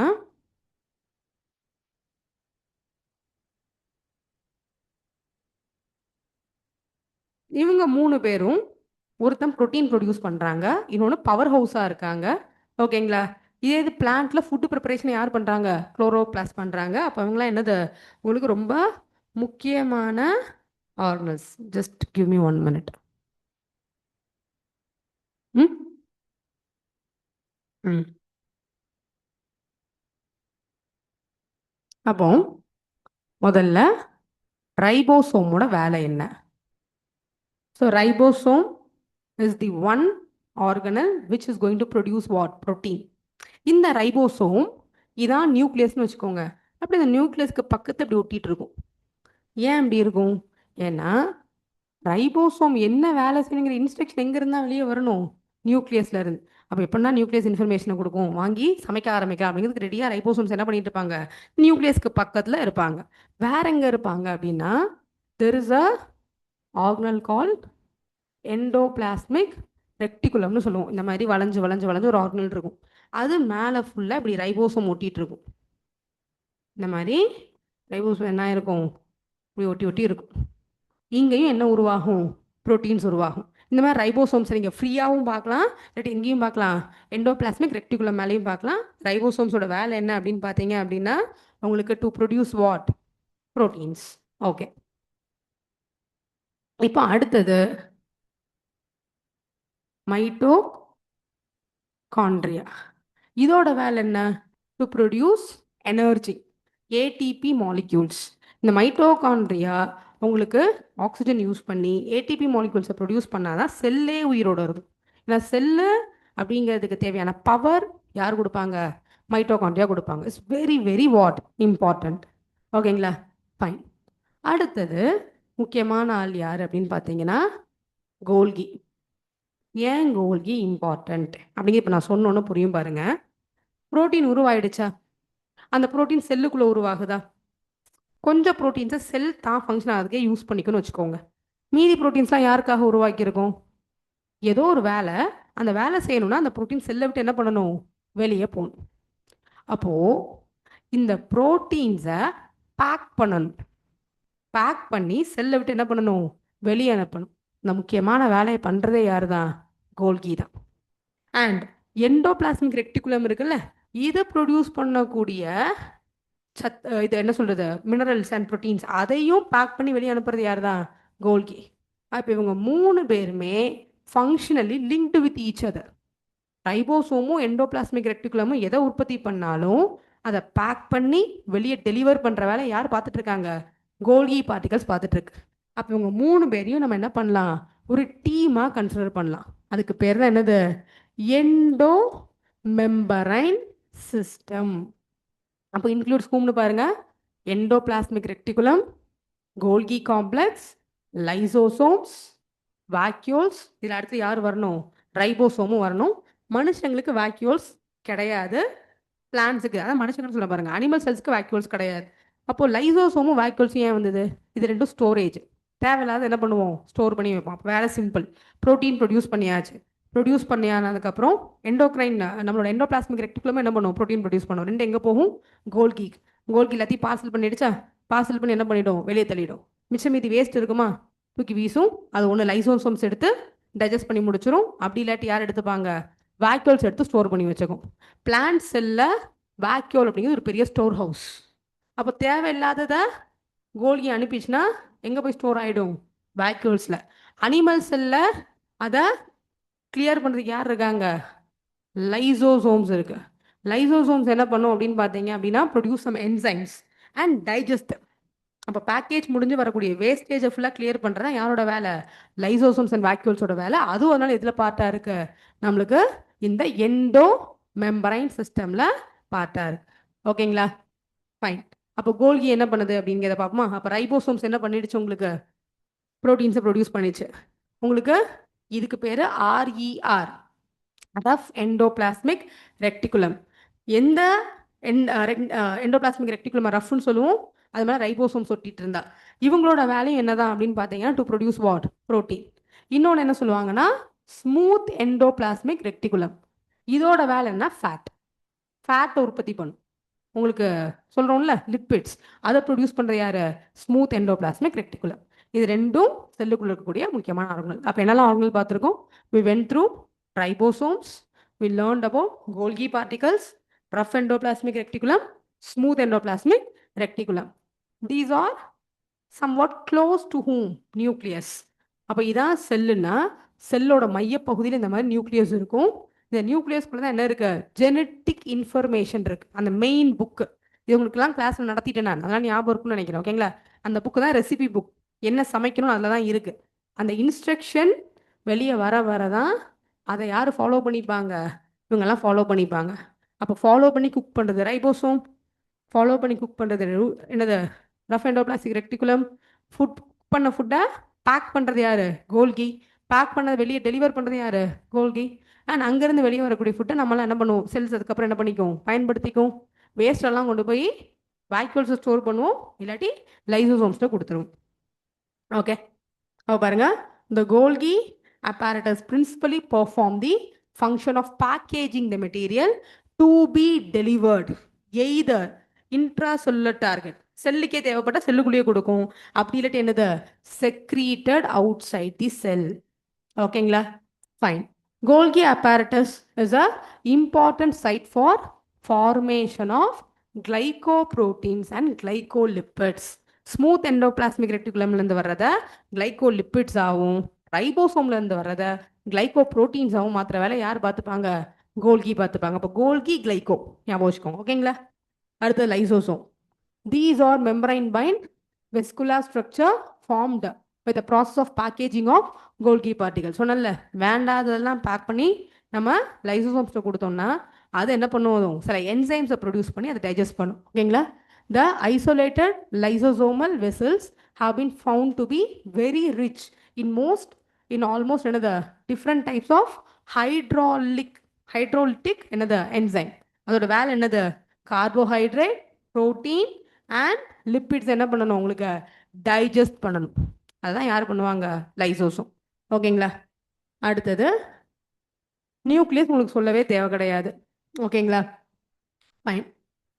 நியூக்ளியஸில் தான் என்ன இருக்க போகுது? உங்களுக்கு ஜெனட்டிக் இன்ஃபர்மேஷன் இருக்க போது. அந்த ஜெனட்டிக் இன்ஃபர்மேஷனை பேக் பண்ணி பத்திரமா வச்சுக்க வேலையை யார் பார்ப்பாங்க? நியூக்ளியஸ் பார்ப்பாங்க. அதுலேருந்து இன்ஃபர்மேஷன் உங்களுக்கு என்ன ஆகணும்? உங்களுக்கு கம்ஸ் அவுட். ஓகேங்களா?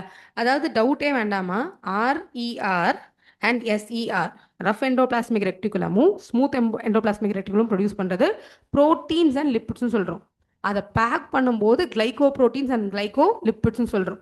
அப்போது அதை செய்கிறது யார்? Golgi particle. இவங்க 3 பேரும் ஒருத்தவங்களோட ஒருத்தவங்க கனெக்டடாக இருப்பாங்க. அதனால் அதுக்கு பேர் என்ன சொல்கிறாங்க? எண்டோ மெம்பரைன்ஸ்னு சொல்கிறாங்க. All this are connected, they work together. மைட்டோகாண்ட்ரியாவுக்கு உங்களுக்கு சம்மந்தம் இல்லை. நீங்கள் தனியாக என்னவோ பண்ணிட்டு போங்க, நான் தனியாக என்ன பண்ணுவேன். அப்போது மைட்டோகாண்ட்ரியா எதுக்கடியில் வராது? எண்டோ மெம்பரைன்ஸில் வராது. எண்டோ மெம்பரைன்ஸில் யாரெல்லாம் வருவாங்க? Ribosome, endoplasmic reticulum, Golgi, lysosome. In case of plant, vacuoles. Mitochondria separate, அதால் தனியாக ஜீவிக்க முடியும். ஏன்னா மைட்டோகாண்ட்ரியாவுக்கு தனியாக என்ன இருக்கும்? DNA இருக்கும். மைட்டோகாண்ட்ரியா என்ன வேலை செய்யணும் அப்படிங்கிறது நியூக்ளியர் DNA டிசைட் பண்ணாது. மைட்டோகாண்ட்ரியாவுக்குன்னு என்ன இருக்குது? DNA இருக்குது, அதுதான் என்ன பண்ணும்? டிசைட் பண்ணும். அப்போ மைட்டோகாண்ட்ரியா ATP மாலிகூல்ஸ் சிந்தசைஸ் பண்ண தனியாக பண்ணிக்கிட்டு இருக்கும். இந்த டீம் கூட என்ன பண்ணாது? சேராது. அதனால எண்டோ மெம்பரைன்ல எது வராது? உங்களுக்கு மைட்டோகாண்ட்ரியா வராது. ஓகேங்களா? இப்போ இந்த எண்டோபிளாஸ்மிக் ரெக்டிகுலம் என்ன பண்ணும் பாருங்க. A network of tiny tubular structure scattered in the cytoplasm. அதுதான் என்னன்னு சொல்றாங்க? ERன்னு சொல்றாங்க. இப்போ இங்க தெளிவா டிஃபரன்ஸ் கொடுத்துருங்க பாருங்க. The endoplasmic reticulum often shows ribosomes attached to it. ஓகேங்களா? அந்த டியூபுலர் ஸ்ட்ரக்சர் இப்படி இருக்குன்னா அது மேல ரைபோசோம்ஸ் இப்படி என்ன இருக்குமாமா? அட்டாச் ஆகிருக்கு. அப்போ பார்க்க கொஞ்சம் ரஃப்பாக தெரியும்ல, அதான் அதுக்கு பேர் என்னது? rough endoplasmic reticulum, frequently absorbed in the cell, actively involved in protein synthesis and secretion. They are extensive and continuous with outer membrane nucleus. அப்படி நியூக்ளியஸோட அவுட்டர் மெம்பரைனை பிடிச்சிக்கிட்டு அங்கேருந்து என்ன வாங்க வருவாங்க. அப்போ இதான் நியூக்ளியஸ்னா இப்படி இருக்கும். என்னது? Rough endoplasmic reticulum. புரியுதா? அதான் நியூக்ளியஸோட அவுட்டர் மெம்பரைனை பிடி, ஏன்னா அங்கேருந்து இன்ஸ்ட்ரக்ஷன் வரும். அதுக்கு அங்கே ரெடியாக வெயிட் பண்ணிட்டு இருக்காங்க. கேட்ச் போடுங்க, பிடிச்சிக்கிறோம் அப்படின்னு. ஓகேங்களா? இப்போ ஸ்மூத் எண்டோபிளாஸ்மிக் ரெட்டிகுலம். ஏன்? Because ribosomes are absent in what? Smooth endoplasmic reticulum. இவங்க வேலை என்னது? To synthesis what? Lipid. In animal cell, lipid like steroidal hormones are synthesized in what? Smooth endoplasmic reticulum. ஓகேங்களா? இப்போ லாஸ்டா வாக்யூல்ஸ். வாக்யூல்ஸ் அப்படிங்கிறத ஹியூமன், அதாவது animal செல்லில் பார்க்கலாம். சின்ன சின்னதாக அங்கங்கே இருக்கும். சொல்லப்போனால் கிட்டத்தட்ட என்னது தான்? ஆப்சண்ட் தான். ஓகேங்களா? ஆனால் பிளான்ட் செல்லோட 90% ஆஃப் த ஸ்பேஸை யார் தான் ஆக்கியபை பண்ணி வச்சுருப்பாங்க? வாக்யூல். ஏன்னா பிளான்ட் செல்லில் ஃபோட்டோசிந்தசிஸ் நடக்குது, நிறைய உணவு உருவாகுது. அப்போ அங்கே நிறைய வேஸ்ட்டும் உருவாகும். அப்போ அந்த ஃபோட்டோசிந்தசிஸ் பண்ணுறதுக்காக பிளான்ட் என்ன பண்ணுவோம்? நிறைய நியூட்ரியன்ஸ் எடுத்து வச்சுருக்கும். அப்போ அது தேவையில்லை, எக்ஸஸாக எடுத்துட்டேன் அப்படின்னா அது எங்கே ஸ்டோர் பண்ணி வச்சிரும்? வாக்யூலில் ஸ்டோர் பண்ணும். So vacuole is a store house. ஓகேங்களா? Done. So the vacuole is a membrane bound. Ribosome வந்து நான் மெம்பரைன். தெரிஞ்சுக்கோங்க, ரைபோசோமை சுற்றி என்ன இருக்காது? மெம்பரைன் இருக்காது. ஒரு செல் ஆர்கனல் இருக்குன்னா அந்த ஆர்கனலை சுற்றியும் என்ன இருக்கும்? மெம்பரைன் இருக்கும். இதான் இப்போ சைட்டோபிளாசம், செல்லோட உள்பகுதி. இங்கே இப்போ கோல்கி பார்ட்டிகல் இருக்குது அப்படின்னா, இல்லை மைட்டோகாண்ட்ரியா இருக்குன்னு வச்சுக்கோங்க. இவங்களெல்லாம் சுற்றி என்ன இருக்குன்னா ஒரு ஆர்கனல் இருக்கும். ஆனால் ரைபோசோமை சுற்றி என்ன இருக்காது? ஆர்கனலே இருக்காது. அதனால சாரி, என்ன இருக்காது? மெம்பரைனே இருக்காது. ஸோ ரைபோசோம் இஸ் அ நான் மெம்பரைன் செல் ஆர்கனல். இன்னொரு நான் மெம்பரைன் செல் ஆர்கனல் வந்து சென்ட்ரியோல்னு சொல்லுவோம்.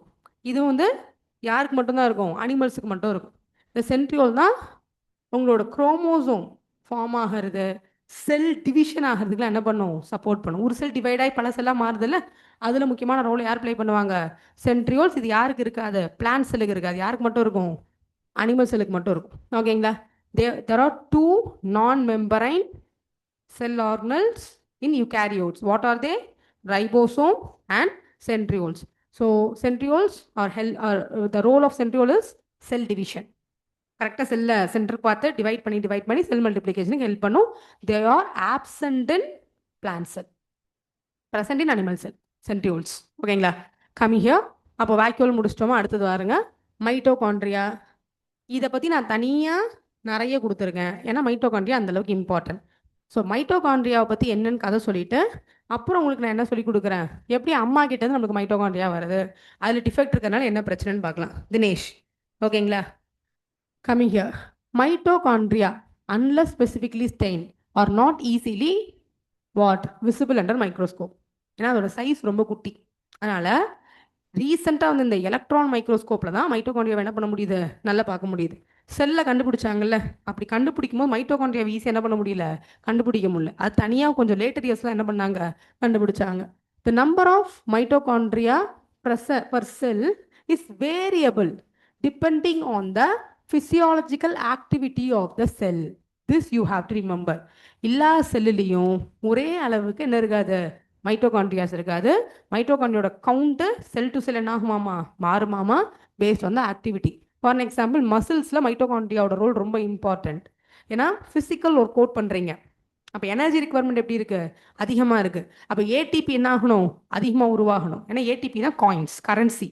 அது அதிகமாக உருவானா பவர் இருக்குன்னு அர்த்தம். அப்போ அது உருவாகணும் அப்படின்னா உங்களுக்கு என்ன ரொம்ப அதிகமாக இருக்கணும்? மைட்டோகாண்ட்ரியாஸ் அதிகமாக இருக்கணும். ஓகேங்களா? So mitochondria is actually very active in muscle cells. So இந்த மாதிரி செல் டு செல் என்ன ஆகும்? அது சேஞ்ச் ஆகும். நெக்ஸ்ட் இம்பார்ட்டன்ஸ் என்னெல்லாம் அப்படின்னு பார்த்துக்கலாம். First, the membrane bound structure are pivotal in producing what அப்படின்னு பார்த்தீங்கன்னா ட்ரைபாஸ்பேட், ஏடிபின்னு சொல்லுவோம்.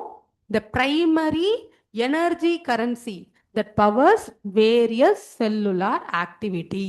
ஓகேங்களா? இது இல்லைன்னா செல்லு செத்துடுச்சுன்னு அர்த்தம். ஏன்னா மைட்டோகாண்ட்ரியா இல்லாமல் செல்லால் என்ன பண்ண முடியாது? ஃபங்க்ஷன் ஆக முடியாது.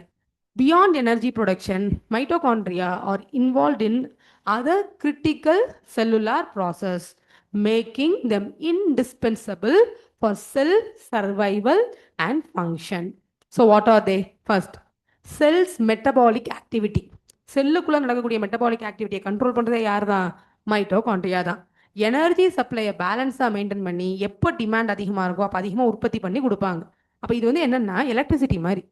எப்படி எலக்ட்ரிசிட்டி இல்லாத ஒரு சிட்டியை நம்ம யோசிக்க முடியாதோ, எலக்ட்ரிசிட்டி இல்லாத யாரை நீங்கள் யோசிக்க முடியாது, ஒரு செல்லை நீங்கள் யோசிக்க முடியாது. ஓகேங்களா? அடுத்தது, mitochondria plays a role in programmed cell death.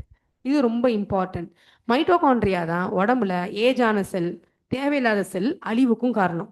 எப்போ செல்லுக்கு இதுக்கு மேலே உயிரோடு இருக்குங்கிற அவசியம் இல்லையோ அப்போ அது என்ன பண்ணாத, ஏடிபி பெருசாக ப்ரொடியூஸ் பண்ணாது. அது ஏடிபி ப்ரொடியூஸ் பண்ணாமல் போனோன்னா செல்ஸ் என்ன ஆகிடும், உங்களுக்கு இறந்து போயிடும். So a process essential for removing damaged or unwanted cells. ஓகேங்களா? எஸ்பெஷலி இந்த டெத் செல்லாம் உருவாகி உங்களுக்கு நகமாகவும் ஹேராகவும் வெளியே வந்துட்டு இருக்குல்ல, அது காரணமே யார் தான்? மைட்டோகாண்ட்ரியா தான். Next, they maintain appropriate level of calcium ions in the cell, crucial for what? Cellular functioning. Calcium, sodium, potassium எல்லாம் செல்லுலார் ஃபங்க்ஷனிங் ரொம்ப இம்பார்ட்டன்ட். அதில் கால்சியம் செல்லை மெயின்டைன் பண்ண யார் ஹெல்ப் பண்ணுறாங்க? மைட்டோகாண்ட்ரியா. மைட்டோகாண்ட்ரியா தனியாக யூபிஎஸ்சி கொஷின் கேட்கலாம், ஏன்னா ரொம்ப முக்கியம் அது. ஓகேங்களா? நெக்ஸ்ட் பாருங்க, mitochondrias are involve in synthesizing certain hormones including testosterone and estrogen. So reproductive health. ஓகேங்களா? அடுத்த ஒரு ஆஃப்ஸ்பிரிங் உருவாகிறத எது டிசைட் பண்ணுது? Mitochondria. So it is very important. லிவரில் அதோட ரோல் பாருங்க, detoxifying ammonia, a by product of protein metabolism. அப்போ யூரியா எங்கே ப்ரொடியூஸ் ஆகும் அப்படின்னா லிவரில். ஓகேங்களா? நம்ம கிட்னின்னு நினைப்போம், கிடையாது. கிட்னியில் வேலை என்னென்னா வரக்கூடிய மினரல்ஸை தனியாக பிரித்து வாட்டரை உங்களுக்கு வெளியே தள்ளுறது தான் கிட்னியோட வேலையை தவிர்த்து யூரியா இஸ் ப்ரொடியூஸ்ட் வேர் அப்படின்னா லிவர். ஏன்னா அந்த வேலையை பார்க்குறதே யார் அங்கே? மைட்டோகாண்ட்ரியா. அப்போ லிவரில் மைட்டோகாண்ட்ரியோட ரோல் ரொம்ப இம்பார்ட்டன்ட். செக்ஷுவல் ஆர்கன்ஸில் மைட்டோகாண்ட்ரியோட ரோல் இம்பார்ட்டன்ட். மசில்ஸில் ரொம்ப இம்பார்ட்டன்ட். ஓகேங்களா? இந்த மாதிரி நிறைய ரோலை மைட்டோகாண்ட்ரியா என்ன பண்ணுது? ப்ளே பண்ணுது. ஸோ அதை நம்ம படிச்சுக்கணும். இப்போ கம்மிங் டு த பாயிண்ட். இப்போ மைட்டோகாண்ட்ரியா அப்படிங்கிறது இவ்வளோ முக்கியமான ஒரு செல் ஆர்கனல். இதை ஒரு உயிருக்கு கொடுக்கறது யாருன்னா ஆல்வேஸ் மதர். வை? பிகாஸ் நம்மளை பொறுத்த வரைக்கும் எக்கு தான் ஃபர்டிலைஸ் ஆகணும். அந்த எக்குன்னு எதோ சொல்லுவோம்னா ஓவம். ஓகேங்களா? அப்போ அந்த கரு முட்டை, அந்த கரு தான் அடுத்து என்னதான் மாறப்போகுது, உங்களுக்கு எம்ப்ரியோவாக மாறி ஃபீட்டஸாக மாறிட்டு அதுக்கப்புறம் ஒரு பேபியாக மாறணும். அப்போ அந்த சிங்கிள் எக்கு தான் அடுத்து என்ன ஆரம்பிக்குது? வளர ஆரம்பிக்குது. அந்த சிங்கிள் எக்கு வேறு யாரும் இல்லை, அம்மா தான். ஓகேங்களா? The mother will produce that single egg called as ovum. அப்போ உங்களுக்கு ஃபாதரோட role is very simple, to provide what? Genetic information. அந்த புக்கு அது என்னது? Known as genetic information genome. அந்த புக்குக்கான பக்கங்களை மட்டும்தான் யார் கொடுக்குறாங்க? அப்பா கொடுக்குறாங்க. So if this is the cell, it is already made. ஒரு உயிருள்ள ஒரு செல் அப்படிங்கிறது ஓவம் அப்படிங்கிற பேரில் அம்மா என்ன பண்ணிட்டாங்க? உருவாக்கி வச்சுருக்காங்க. அப்போ அதுக்குள்ள ஒரு நியூக்ளியஸில் ஒரு புக் இருக்குது. அந்த புக்குக்கு 46 பக்கங்கள் தேவை. அதுக்கான 23 பக்கங்களை யார் கொடுத்துட்டாங்க? அம்மா. மீதி 23 பக்கங்கள் மட்டும்தான் அப்பா என்ன பண்ணுறாங்க? த்ரூ ஸ்பெர்ம் கொடுக்குறாங்க. இதை தாண்டி இந்த செல்லில் இருக்கக்கூடிய செல் ஆர்கனலுக்கும் ஸ்பெர்முக்கும் எந்த சம்மந்தமும் கிடையாது.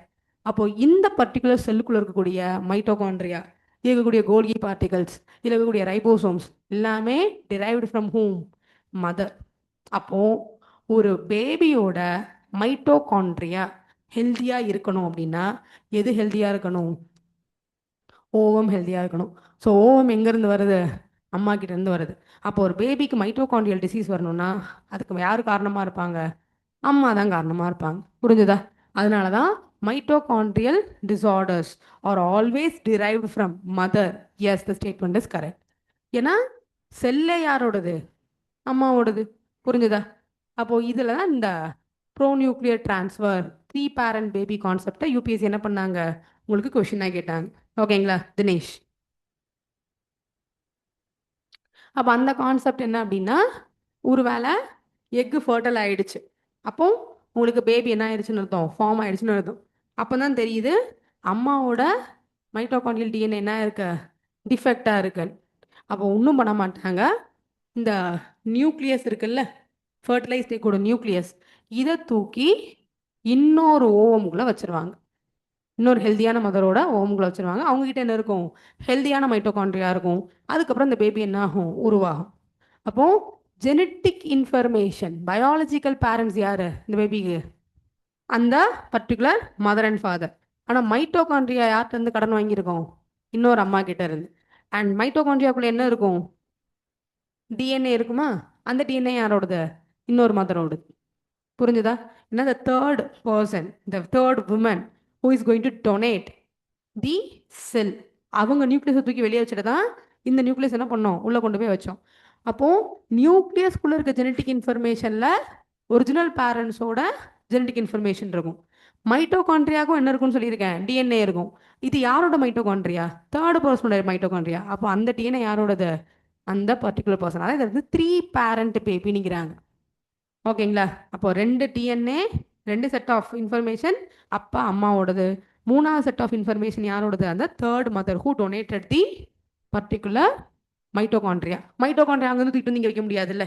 அதனால இந்த நியூக்ளியஸ் தூக்கிட்டு போய் என்ன பண்ணிட்டோம்? அந்த பர்டிகுலர் ஃபேக்ட்ரிக்குள்ளே வச்சிட்டோம். ஓகேங்களா? Surrogate mother is very different. Surrogate mother ஒன்றுமே இல்லை.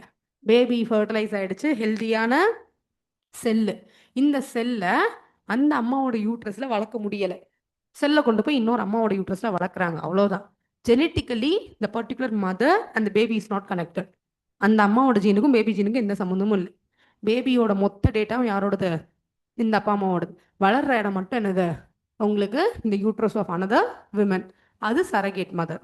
அது ஜெனட்டிக்கலி பயாலஜிக்கல் கிட் யார் தான்? யாருக்குன்னு கேட்டால் இவங்க 2 பேரும் தான். ஆனால் இந்த 3 பேரண்ட் பேபி கான்செப்டில் அந்த பர்டிகுலர் டோனாரோட ஜெனட்டிக் இன்ஃபர்மேஷன் கூட இருக்கும். ஏன்னா அவங்க எதை டொனேட் பண்ணியிருக்காங்க? மைட்டோகாண்ட்ரியா டொனேட் பண்ணியிருக்காங்க. புரிஞ்சதா? இது பேபிக்கு மைட்டோகாண்ட்ரியல் டிஃபெக்ட் இருந்தால் கண்டிப்பாக அந்த குழந்தை ரொம்ப நாள் உயிரோடு இருக்காது. ஸ்டில் பர்த் நடக்கலாம், பிறக்கும் போது கூட இறக்கலாம். அப்போ அதை தவிர்க்கிறதுக்காக இதை பண்ணுவாங்க. ஓகேங்களா? நெக்ஸ்ட்டு இந்த டாப்பிக்கை பொறுத்தவரைக்கும் இந்த டிஷ்யூஸ்லாம் கோத்ரூ பண்ணிக்கோங்கம்மா. செல்ஸ் இவ்வளோ தான். அப்போ செல் என்னன்னு பார்த்தாச்சு, செல் ஸ்ட்ரக்சர் பார்த்தாச்சு, உள்ள இருக்கக்கூடிய செல் ஆர்கனல்ஸ் என்ன பண்ணியாச்சு, நம்ம இன்னைக்கு பார்த்து முடிச்சாச்சு. இந்த டாப்பிக்கோட அதாவது நம்ம ரிவிஷன் கிளாஸ் எப்படி பிளான் பண்ணியிருப்போம்னா, மோஸ்ட் இம்பார்ட்டண்ட்டு, மாடரேட்டு, லீஸ்ட் இம்பார்ட்டன்ட்னு. ஸோ இதெல்லாம் மாடரேட் லீஸ்ட் இம்பார்ட்டண்ட்டில் வந்துடும். ஓகேங்களா? இதை முடிச்சதுக்கப்புறம் நெக்ஸ்ட் கிளாஸ் வருவான்ல, அது மறுபடியும் என்னது? மோஸ்ட் இம்பார்ட்டன்ட் தான். ஏன்னா ஜெனட்டிக் இன்ஃபர்மேஷன், ஜீன் எடிட்டிங் பற்றி பார்க்க போகிறோம். ஆல்ரெடி நேற்று நடத்தின கிளாஸும் நம்மளுக்கு மோஸ்ட் இம்பார்ட்டன்ட் மாடரேட் லெவல். ஓகேங்களா? அப்போ இந்த டாப்பிக்கை நீங்கள் எப்படி படிச்சுக்கலாம்னா, லைட்டாக எடுத்துக்கோங்க. அப்படி ஒரு தடவை வாசிச்சு விட்டுருங்க. ரொம்ப என்ன பண்ண வேண்டாம், உட்காந்து பை ஹார்ட் பண்ண வேண்டாம். நான் கிளாஸ் இன்னைக்கு நடத்தினால அதோட நீங்கள் ஒரு ரிவிஷன் பண்ணிவிட்டு அவாய்ட் திஸ். எப்போ நீங்கள் படிக்கலாம்னா, உங்களுக்கு ரிவிஷன் டெஸ்ட்டுக்கு முன்னாடி தடவை கோத்ரூ பண்ணலாம். சண்டே உங்களுக்கு ரிவிஷன் டெஸ்ட்டா? நீங்கள் பிடிஎஸ் 3 தானே? அப்போ உங்களுக்கு இப்போ ரிவிஷன் கிடையாது. Okay okay. So now we can end the day by autoimmune disorders. குட்டியாக ஈஸியாக படித்து முடிச்சுட்டு டாட்டா போய் சொல்லிடலாம். ஓகேங்களா? இன்னைக்கு கிளாஸ் கொஞ்சம் போர் தான் அடிக்கும். ஏன்னா ஃபுல்லாக நிறைய ஃபேக்ட்ஸ். இது கொஞ்சம் ஜாலியாக போயிருக்கும். அடுத்த கிளாஸ் ஜாலியாக போகும். ஓகேங்களா? அதில் ஃபேக்ட்ஸ் கம்மி, கதை நிறைய இருக்கும். ஓகே. ஆட்டோஇம்யூன் டிசார்டரில் இன்னைக்கு உங்களுக்கு நான் கொஞ்சம் டிசார்டர்ஸ் எடுத்து வந்திருக்கேன். இதெல்லாம் ஃபர்ஸ்ட் நம்ம படிச்சுக்கலாம். ஓகேங்களா? So first type 1 diabetes. So டிசீசஸில் today we are going to start autoimmune disorder. இது வந்து எப்படி ஃபர்ஸ்ட் ஒரு மனுஷனுக்கு வரும் அப்படின்னா, நிறைய ஃபேக்டர்ஸ் இருக்கு. ஒன்று ஹெரிடிட்டரி, அப்பா அம்மாவுக்கு இருந்தால் கண்டிப்பாக பேபிக்கு வர வாய்ப்புகள் அதிகம். ரெண்டாவது ஜெனட்டிக் ஃபேக்டர்ஸ், ரெசிசிவ் ஜீன் உருவாகிறது, ஜீன் ஒழுங்காக உருவாகும், மியூட்டேஷன் நடக்கிறது, அதனால வர்றது என்னது? ஆட்டோ இம்யூன் டிசார்டர்ஸ் எல்லாமே. ஓகேங்களா? இதை தாண்டி இதுக்கு என்ன காரணம்ங்கிறது வேற ஒன்றும் கிடையாது. There is any other reason ma'am அப்படின்னா நோ. மோஸ்ட்லி இது என்னது தான்? ஜெனட்டிக் தான். ஓகேங்களா? அதில் டைப் 1 டயபெட்டிஸ். இதில் the immune cell attacks pancreas insulin producing cells. pancreasல insulin producing cellsக்கு பேர் என்னது? Beta cell. நம்ம இம்யூன் சிஸ்டம் என்ன பண்ணும்னா, ஆன்டி பீட்டா ஆன்டிபாடிஸை ப்ரொடியூஸ் பண்ணும். இந்த பீட்டா செல்லுக்கு எகெயின்ஸ்டான ஒரு ஆயுதத்தை பயன்படுத்தி இந்த பீட்டா செல்ஸ் என்ன பண்ண ஆரம்பிக்கும்? அழிக்க ஆரம்பிக்கும். அழிக்க அழிக்க அழிக்க உங்கள் பேங்க்ரியாஸில் இன்சுலினோட ப்ரொடக்ஷன் என்ன ஆகிடும்? கம்மியாயிடும். And insulin is a very important hormone for cell functioning. And இதுவும் நான் கிளாஸ் நடத்தியிருப்பேன். குளுக்கோஸ் இருக்குல்ல, இது பிளட்ல இருக்குன்னா இந்த குளுக்கோஸை செல்லுக்குள்ளே கொண்டு போகிறதே யார் தான்? இன்சுலின் தான். ஏன்னா குளுக்கோஸ் இல்லாமல் செல்லால் உயிர் வாழ முடியாது. அப்போ இன்சுலின் இஸ் த கீ. போய் ஓப்பன் பண்ணி விடும், வா குளுக்கோஸ் உள்ளே போ அப்படின்னு. இப்போ இந்த இன்சுலின் செக்ரீஷனே கம்மியாகும் போது குளுக்கோஸ் உருவானது பிளட்லேயே இருக்கும், எங்கே மிக்ஸ் ஆகாது? In your cells. Plus insulin அப்படிங்கிறது உங்களுக்கு வந்து பார்த்தீங்கன்னா வாட்டரை உடம்புல பேலன்ஸாக வச்சுக்க ரொம்ப சப்போர்ட் பண்ணும். அப்போ உங்களுக்கு இன்சுலினோட அளவு ரொம்ப கம்மியாகும்போது ஃப்ரீக்குவெண்ட்டாக டீஹைட்ரேட் ஆகிக்கிட்டே இருக்கும். அதனால தான் அவங்க அடிக்கடி யூரின் போயிட்டே இருப்பாங்க. ஏன்னா அவங்களுக்கு வந்து என்ன ஆகிக்கிட்டே இருக்காது, வாட்டர் பேலன்ஸ் ஒழுங்காகவே இருக்காது. ஏன்னா இன்சுலினே இல்லை. இன்சுலின் உங்களோட இம்யூன் சிஸ்டம் ஃபங்க்ஷன் அதுக்கு ரொம்ப முக்கியம். எஸ்பெஷலி wound ஹீலிங், புண்ணுலாம் சீக்கிரமாக ஆறணும் அப்படின்னா அதுக்கும் இன்சுலின் ஹார்மோன் என்ன பண்ணிவிடும், ட்ரிகர் பண்ணும். ஒரு பர்சனுக்கு இன்சுலின் கம்மியாக தான் உங்களுக்கு wound என்ன ஆகாது, ஹீலே ஆறாது. ஆர்கன் ஃபெயிலியர் அதுக்கெலாம் காரணம் என்னது, இன்சுலின் ஹார்மோன் இல்லாமல் போகிறது தான். அந்த வேலை யார் பண்ணுவாங்க, நம்ம இம்யூன் சிஸ்டமே பண்ணும். அண்ட் இதுக்கு நம்ம யாரை ப்ளேம் பண்ண முடியாதுன்னா அந்த பேஷண்ட்டை ப்ளேம் பண்ண முடியாது. ஏன்னா இது பை பர்த்லேயே வரலாம், சைல்ட்ஹுட்டில் வரலாம், அடல்ட்ஸின் ஏஜில் வரலாம், எப்போனாலும் வரலாம். வளர வளர வளர மோசமாகிக்கிட்டே போகும். வளர வளர ஏன்னா அந்த இம்யூன் சிஸ்டம் எவ்வளோக்கு எவ்வளவு பேங்க்ரியாவை போட்டு அடிக்குதோ அவ்வளோக்கு எவ்வளோ இன்சுலின் செக்ரேஷன் ஆகும், கம்மியாகும். அப்போ இவங்களோட லைஃப்பில் அவங்க கண்டிப்பாக என்ன பண்ணணும், இன்சுலின் அஸ் இன்ஜெக்ஷனாக எடுத்துக்கணும். அவங்க உடம்புல இல்லை, வெளியிருந்து என்ன பண்ணணும், உள்ளே எடுத்துக்கணும். அடுத்தது ருமட்டாய்டு ஆர்த்ரிட்டிஸ். இந்த ருமட்டாய்டு ஆர்த்ரிட்டிஸ்க்கு இப்போ ஸ்டெம் செல் தெரப்பி கொடுக்கலான்னு கான்செப்ட் இருக்கு. எஸ்,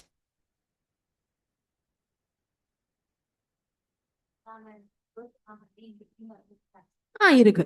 அந்த ஜீன் அப்படிங்கிறது எக்ஸ்பிரஸ் ஆகும்போது, ஓகேங்களா, பிறந்தோன்னே தெரியாது. ஒரு பர்சனுக்கு டைப் 1 டயபிட்டிஸ் பிறந்த குழந்தையெல்லாம் கண்டுபிடிக்க மாட்டாங்க, டயக்னைஸ் பண்ண முடியாது. ஏன்னா அப்போ பேங்க்ரியா அப்போ தான் க்ரோ ஆயிருக்கும், ஹெல்த்தியாக இருக்கும். போக போக போக உங்களுக்கு சிம்டம்ஸ் வச்சு தான் டவுட் வந்து செக் பண்ணாங்கன்னா பேபிக்கு என்ன இருக்கலாம், டைப் 1 டயபிட்டிஸ் இருக்கலாம். ஸோ அது பாசிவாகவே இருந்து திடீர்னு என்ன ஆகலாம், உங்களுக்கு எக்ஸ்பிரஸ் ஆகலாம். ஏன்னா குழந்தைங்க வந்து எப்படி சொல்கிறது, அன்பிரடிக்டபுளில். அவங்க சும்மா பாத்ரூம் ஏன் போவாங்கன்னு தெரியாது, ஏன் சும்மா சாப்பிடுவாங்க, ஏன் பசிக்குது, எதுவுமே தெரியாது. அவங்க வந்து very new to this environment. அப்போ அதெல்லாம் வச்சு நம்ம குழந்தைக்கு டயபெட்டிஸ் இருக்குன்னு சொல்ல முடியாது. பட் வென் தே க்ரோ, வளர வளர வெயிட் கெயின் பண்ண மாட்டாங்க, எனர்ஜியே இல்லாமல் போயிடும், பிள்ளைக்கு ரொம்ப டயர்டாயிருவாங்க. அப்போ அதெல்லாம் வச்சு போய் பார்த்தோன்னா மேபி என்ன இருக்கலாம், அவங்களுக்கு சைல்டுஹுட் டயபெட்டிஸ் இருக்கலாம். Very rare. ஆனால் இந்தியாவில் இப்போ இது ரொம்பவே ப்ரிடாமினண்ட்டாக இன்க்ரீஸ் ஆகிக்கிட்டே போகுதுங்கிறாங்க. என்ன ஃபேக்டர்னு தெரியல நினைக்கிறாங்க. ஓகேங்களா. Next rheumatoid arthritis. நார்மலாக மூட்டு வலி, கைகால் வலி நிம்போம். But one of the very very very important autoimmune disorder. And one more fact, women are more vulnerable to this autoimmune disorder. ஜென்ஸை விட ஃபீமேலுக்கு தான் நிறைய வரும் அப்படிங்கிறத வித் எவிடன்ஸை என்ன பண்ணியிருக்காங்க, சொல்லியிருக்காங்க. ஓகேங்களா. இதில் ஒரு குரோனிக்கான ஜாயிண்ட் இன்ஃப்ளமேஷன், சரியே ஆகாத வலி, வாழ்க்கையில் அது கம்மியாகாது, இன்க்ரீஸ் ஆகிக்கிட்டே தான் போகும். இப்போதைக்கு சொல்யூஷன் ஸ்டிராய்டல் ட்ரக்ஸ் கொடுப்பாங்க, பெயின் கில்லர்ஸு, ஸ்டிராய்டு மூலமாக அந்த பெயினை கண்ட்ரோல் பண்ணுறது, இது மட்டும்தான் இப்போ அதுக்கு சொல்யூஷனாக இருக்குது. ஆனால் ஸ்டெம் செல் தெரப்பி மூலமாக இதை சரி பண்ண முடியுமா அப்படிங்கக்கூடிய ரிசர்ச் நடக்குது. ஏன்னா எலும்பு தேய்தா, ஸ்டெம் செல்ஸ் மறுபடியும் என்ன பண்ணலாம், அதை புதுசாக உருவாக்க முடியுமா அப்படிங்கிற ஒரு ரிசர்ச் நடந்துகிட்டு இருக்கு. ஓகேங்களா. ஸோ இதை உங்களுக்கு நான் போஸ்டரில் போட்டிருப்பேன்னு நினைக்கிறேன். ருமட்டாய்டு ஆர்த்ரைட்டிஸ்க்கு ஸ்டெம் செல் தெரப்பி வந்து இப்போ வாய்ப்பு இருக்குது அப்படின்ட்டு. ஓகேங்களா. So caused by immune dysregulation. Lymph நோட்ஸில் உருவாகக்கூடிய இம்யூன் சிஸ்டம் அப்படியே வந்து என்ன பண்ணிடும், அந்த ஜாயின்ட்ஸ் தானே லிம்ஃப் நோட்ஸை அதவே அழிக்க ஆரம்பிக்கும்.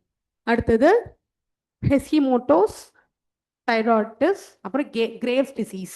இது ரெண்டுமே is a auto immune disorder where the immune system attacks thyroid. ஓகேங்களா. ஸோ இந்த கிரேவ்ஸ் டிசீஸ் நீங்கள் கேள்விப்பட்டிருப்பீங்க. ஹிஷிமோட்டோ அப்படிங்கிறது என்னதுதான், தைராய்டு கிளாண்டு அஃபெக்ட் ஆகிறதுனால வர்றதுதான்.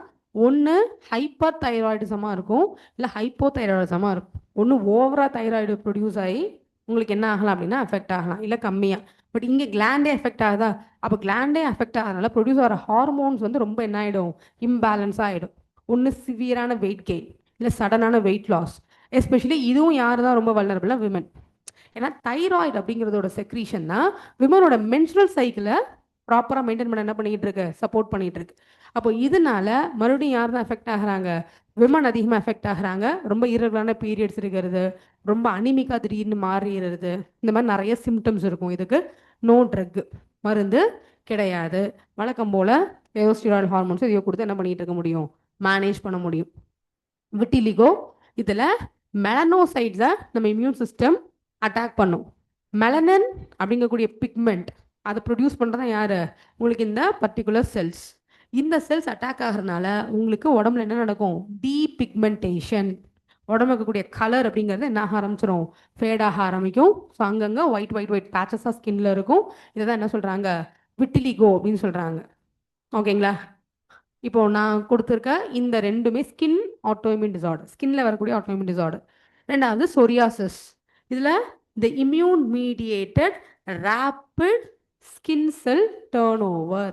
உறிஞ்சு உறிஞ்சு உறிஞ்சு வந்துக்கிட்டே இருக்கும் ஸ்கின் செல். ஏன்னா peeling is a part of what? Immune system தான். ஸ்கின் டெட் செல்ஸ் பீல் ஆகிட்டு ஹெல்தி செல்ஸ் வளர்றது. இவங்களுக்கு ஓவராக அந்த மாதிரி பீல் ஆகிக்கிட்டே இருக்கும். ஓகேங்களா? அடுத்தது செலியாக் டிசீஸ். இது என்னது? Immune reaction to gluten damaging small intestine. சில பேருக்கு சொல்லுவாங்கள்ல gluten அலர்ஜி இருக்கு. ஓகேங்களா? வீட் ஒத்துக்காது அவங்க, ஏன்னா செலியாக் டிசீஸ் இருக்கும்.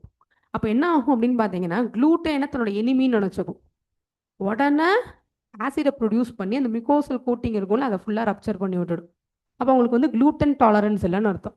அவங்க gluten ஃபுட் சாப்பிட்டாங்க அப்படின்னா அவங்களுக்கு அந்த மிகோசல் மெம்பரைன் ஃபுல்லாக என்ன ஆகும்? எரோட் ஆகி சிவியரான பெயின் என்ன பண்ணுவாங்க? ஃபேஸ் பண்ணுவாங்க. அதனால் gluten ஃப்ரீ அப்படிங்கக்கூடிய ஆட்லாம் இப்போ வருது பார்த்தீங்களா? அது இதை பேஸ் பண்ணி தான். ஸோ அதை வந்து என்ன சொல்கிறாங்க? Coeliac disease. ஏன்னா அவங்க இம்யூன் வந்து எதை வந்து எனிமியாக பார்க்குது? gluten எனிமியாக பார்க்குது. பார்த்து அவங்களோட ஸ்மால் இன்டெஸ்டைனை என்ன பண்ண ஆரம்பிச்சிடும்? டைஜஸ்ட் பண்ணும்போது டேமேஜ் பண்ணி விட்டுடும். ஓகேங்களா? ஸோ இன்னைக்கு இவ்வளோ ஆட்டோஇம்யூன் டிசார்டர்ஸ் நம்மளுக்கு போதும். ரிமைனிங் ஆட்டோஇம்யூன் டிசார்டர்ஸை நெக்ஸ்ட் கிளாஸில் என்ன பண்ணலாம்? நம்ம ஸ்டார்ட் பண்ணலாம். நெக்ஸ்ட் கிளாஸ் மோஸ்ட்லி நான் ஜெனட்டிக் இன்ஜினியரிங்லேருந்து ஸ்டார்ட் பண்ணுற மாதிரி இருக்கும். ஓகேங்களா? அதை ஸ்டார்ட் பண்ணும்போது உங்களுக்கு மைக்ரோ ஆர்என்ஏ மெசஞ்சர் ஆர்என்ஏ நடத்தியிருக்கேன். அதுவும் next gene editing tools, types of DNA, gene silencing, RNA interference, இந்த மாதிரி கான்செப்ட்ஸ் என்ன பண்ணலாம் நம்ம. So thank you all. Yes yes, ஒரே நிமிஷம், இங்கேயும் டவுட் கேட்டுக்காங்க, ஏன்னா அது அப்படியே ஓடிடும் டவுட்டு.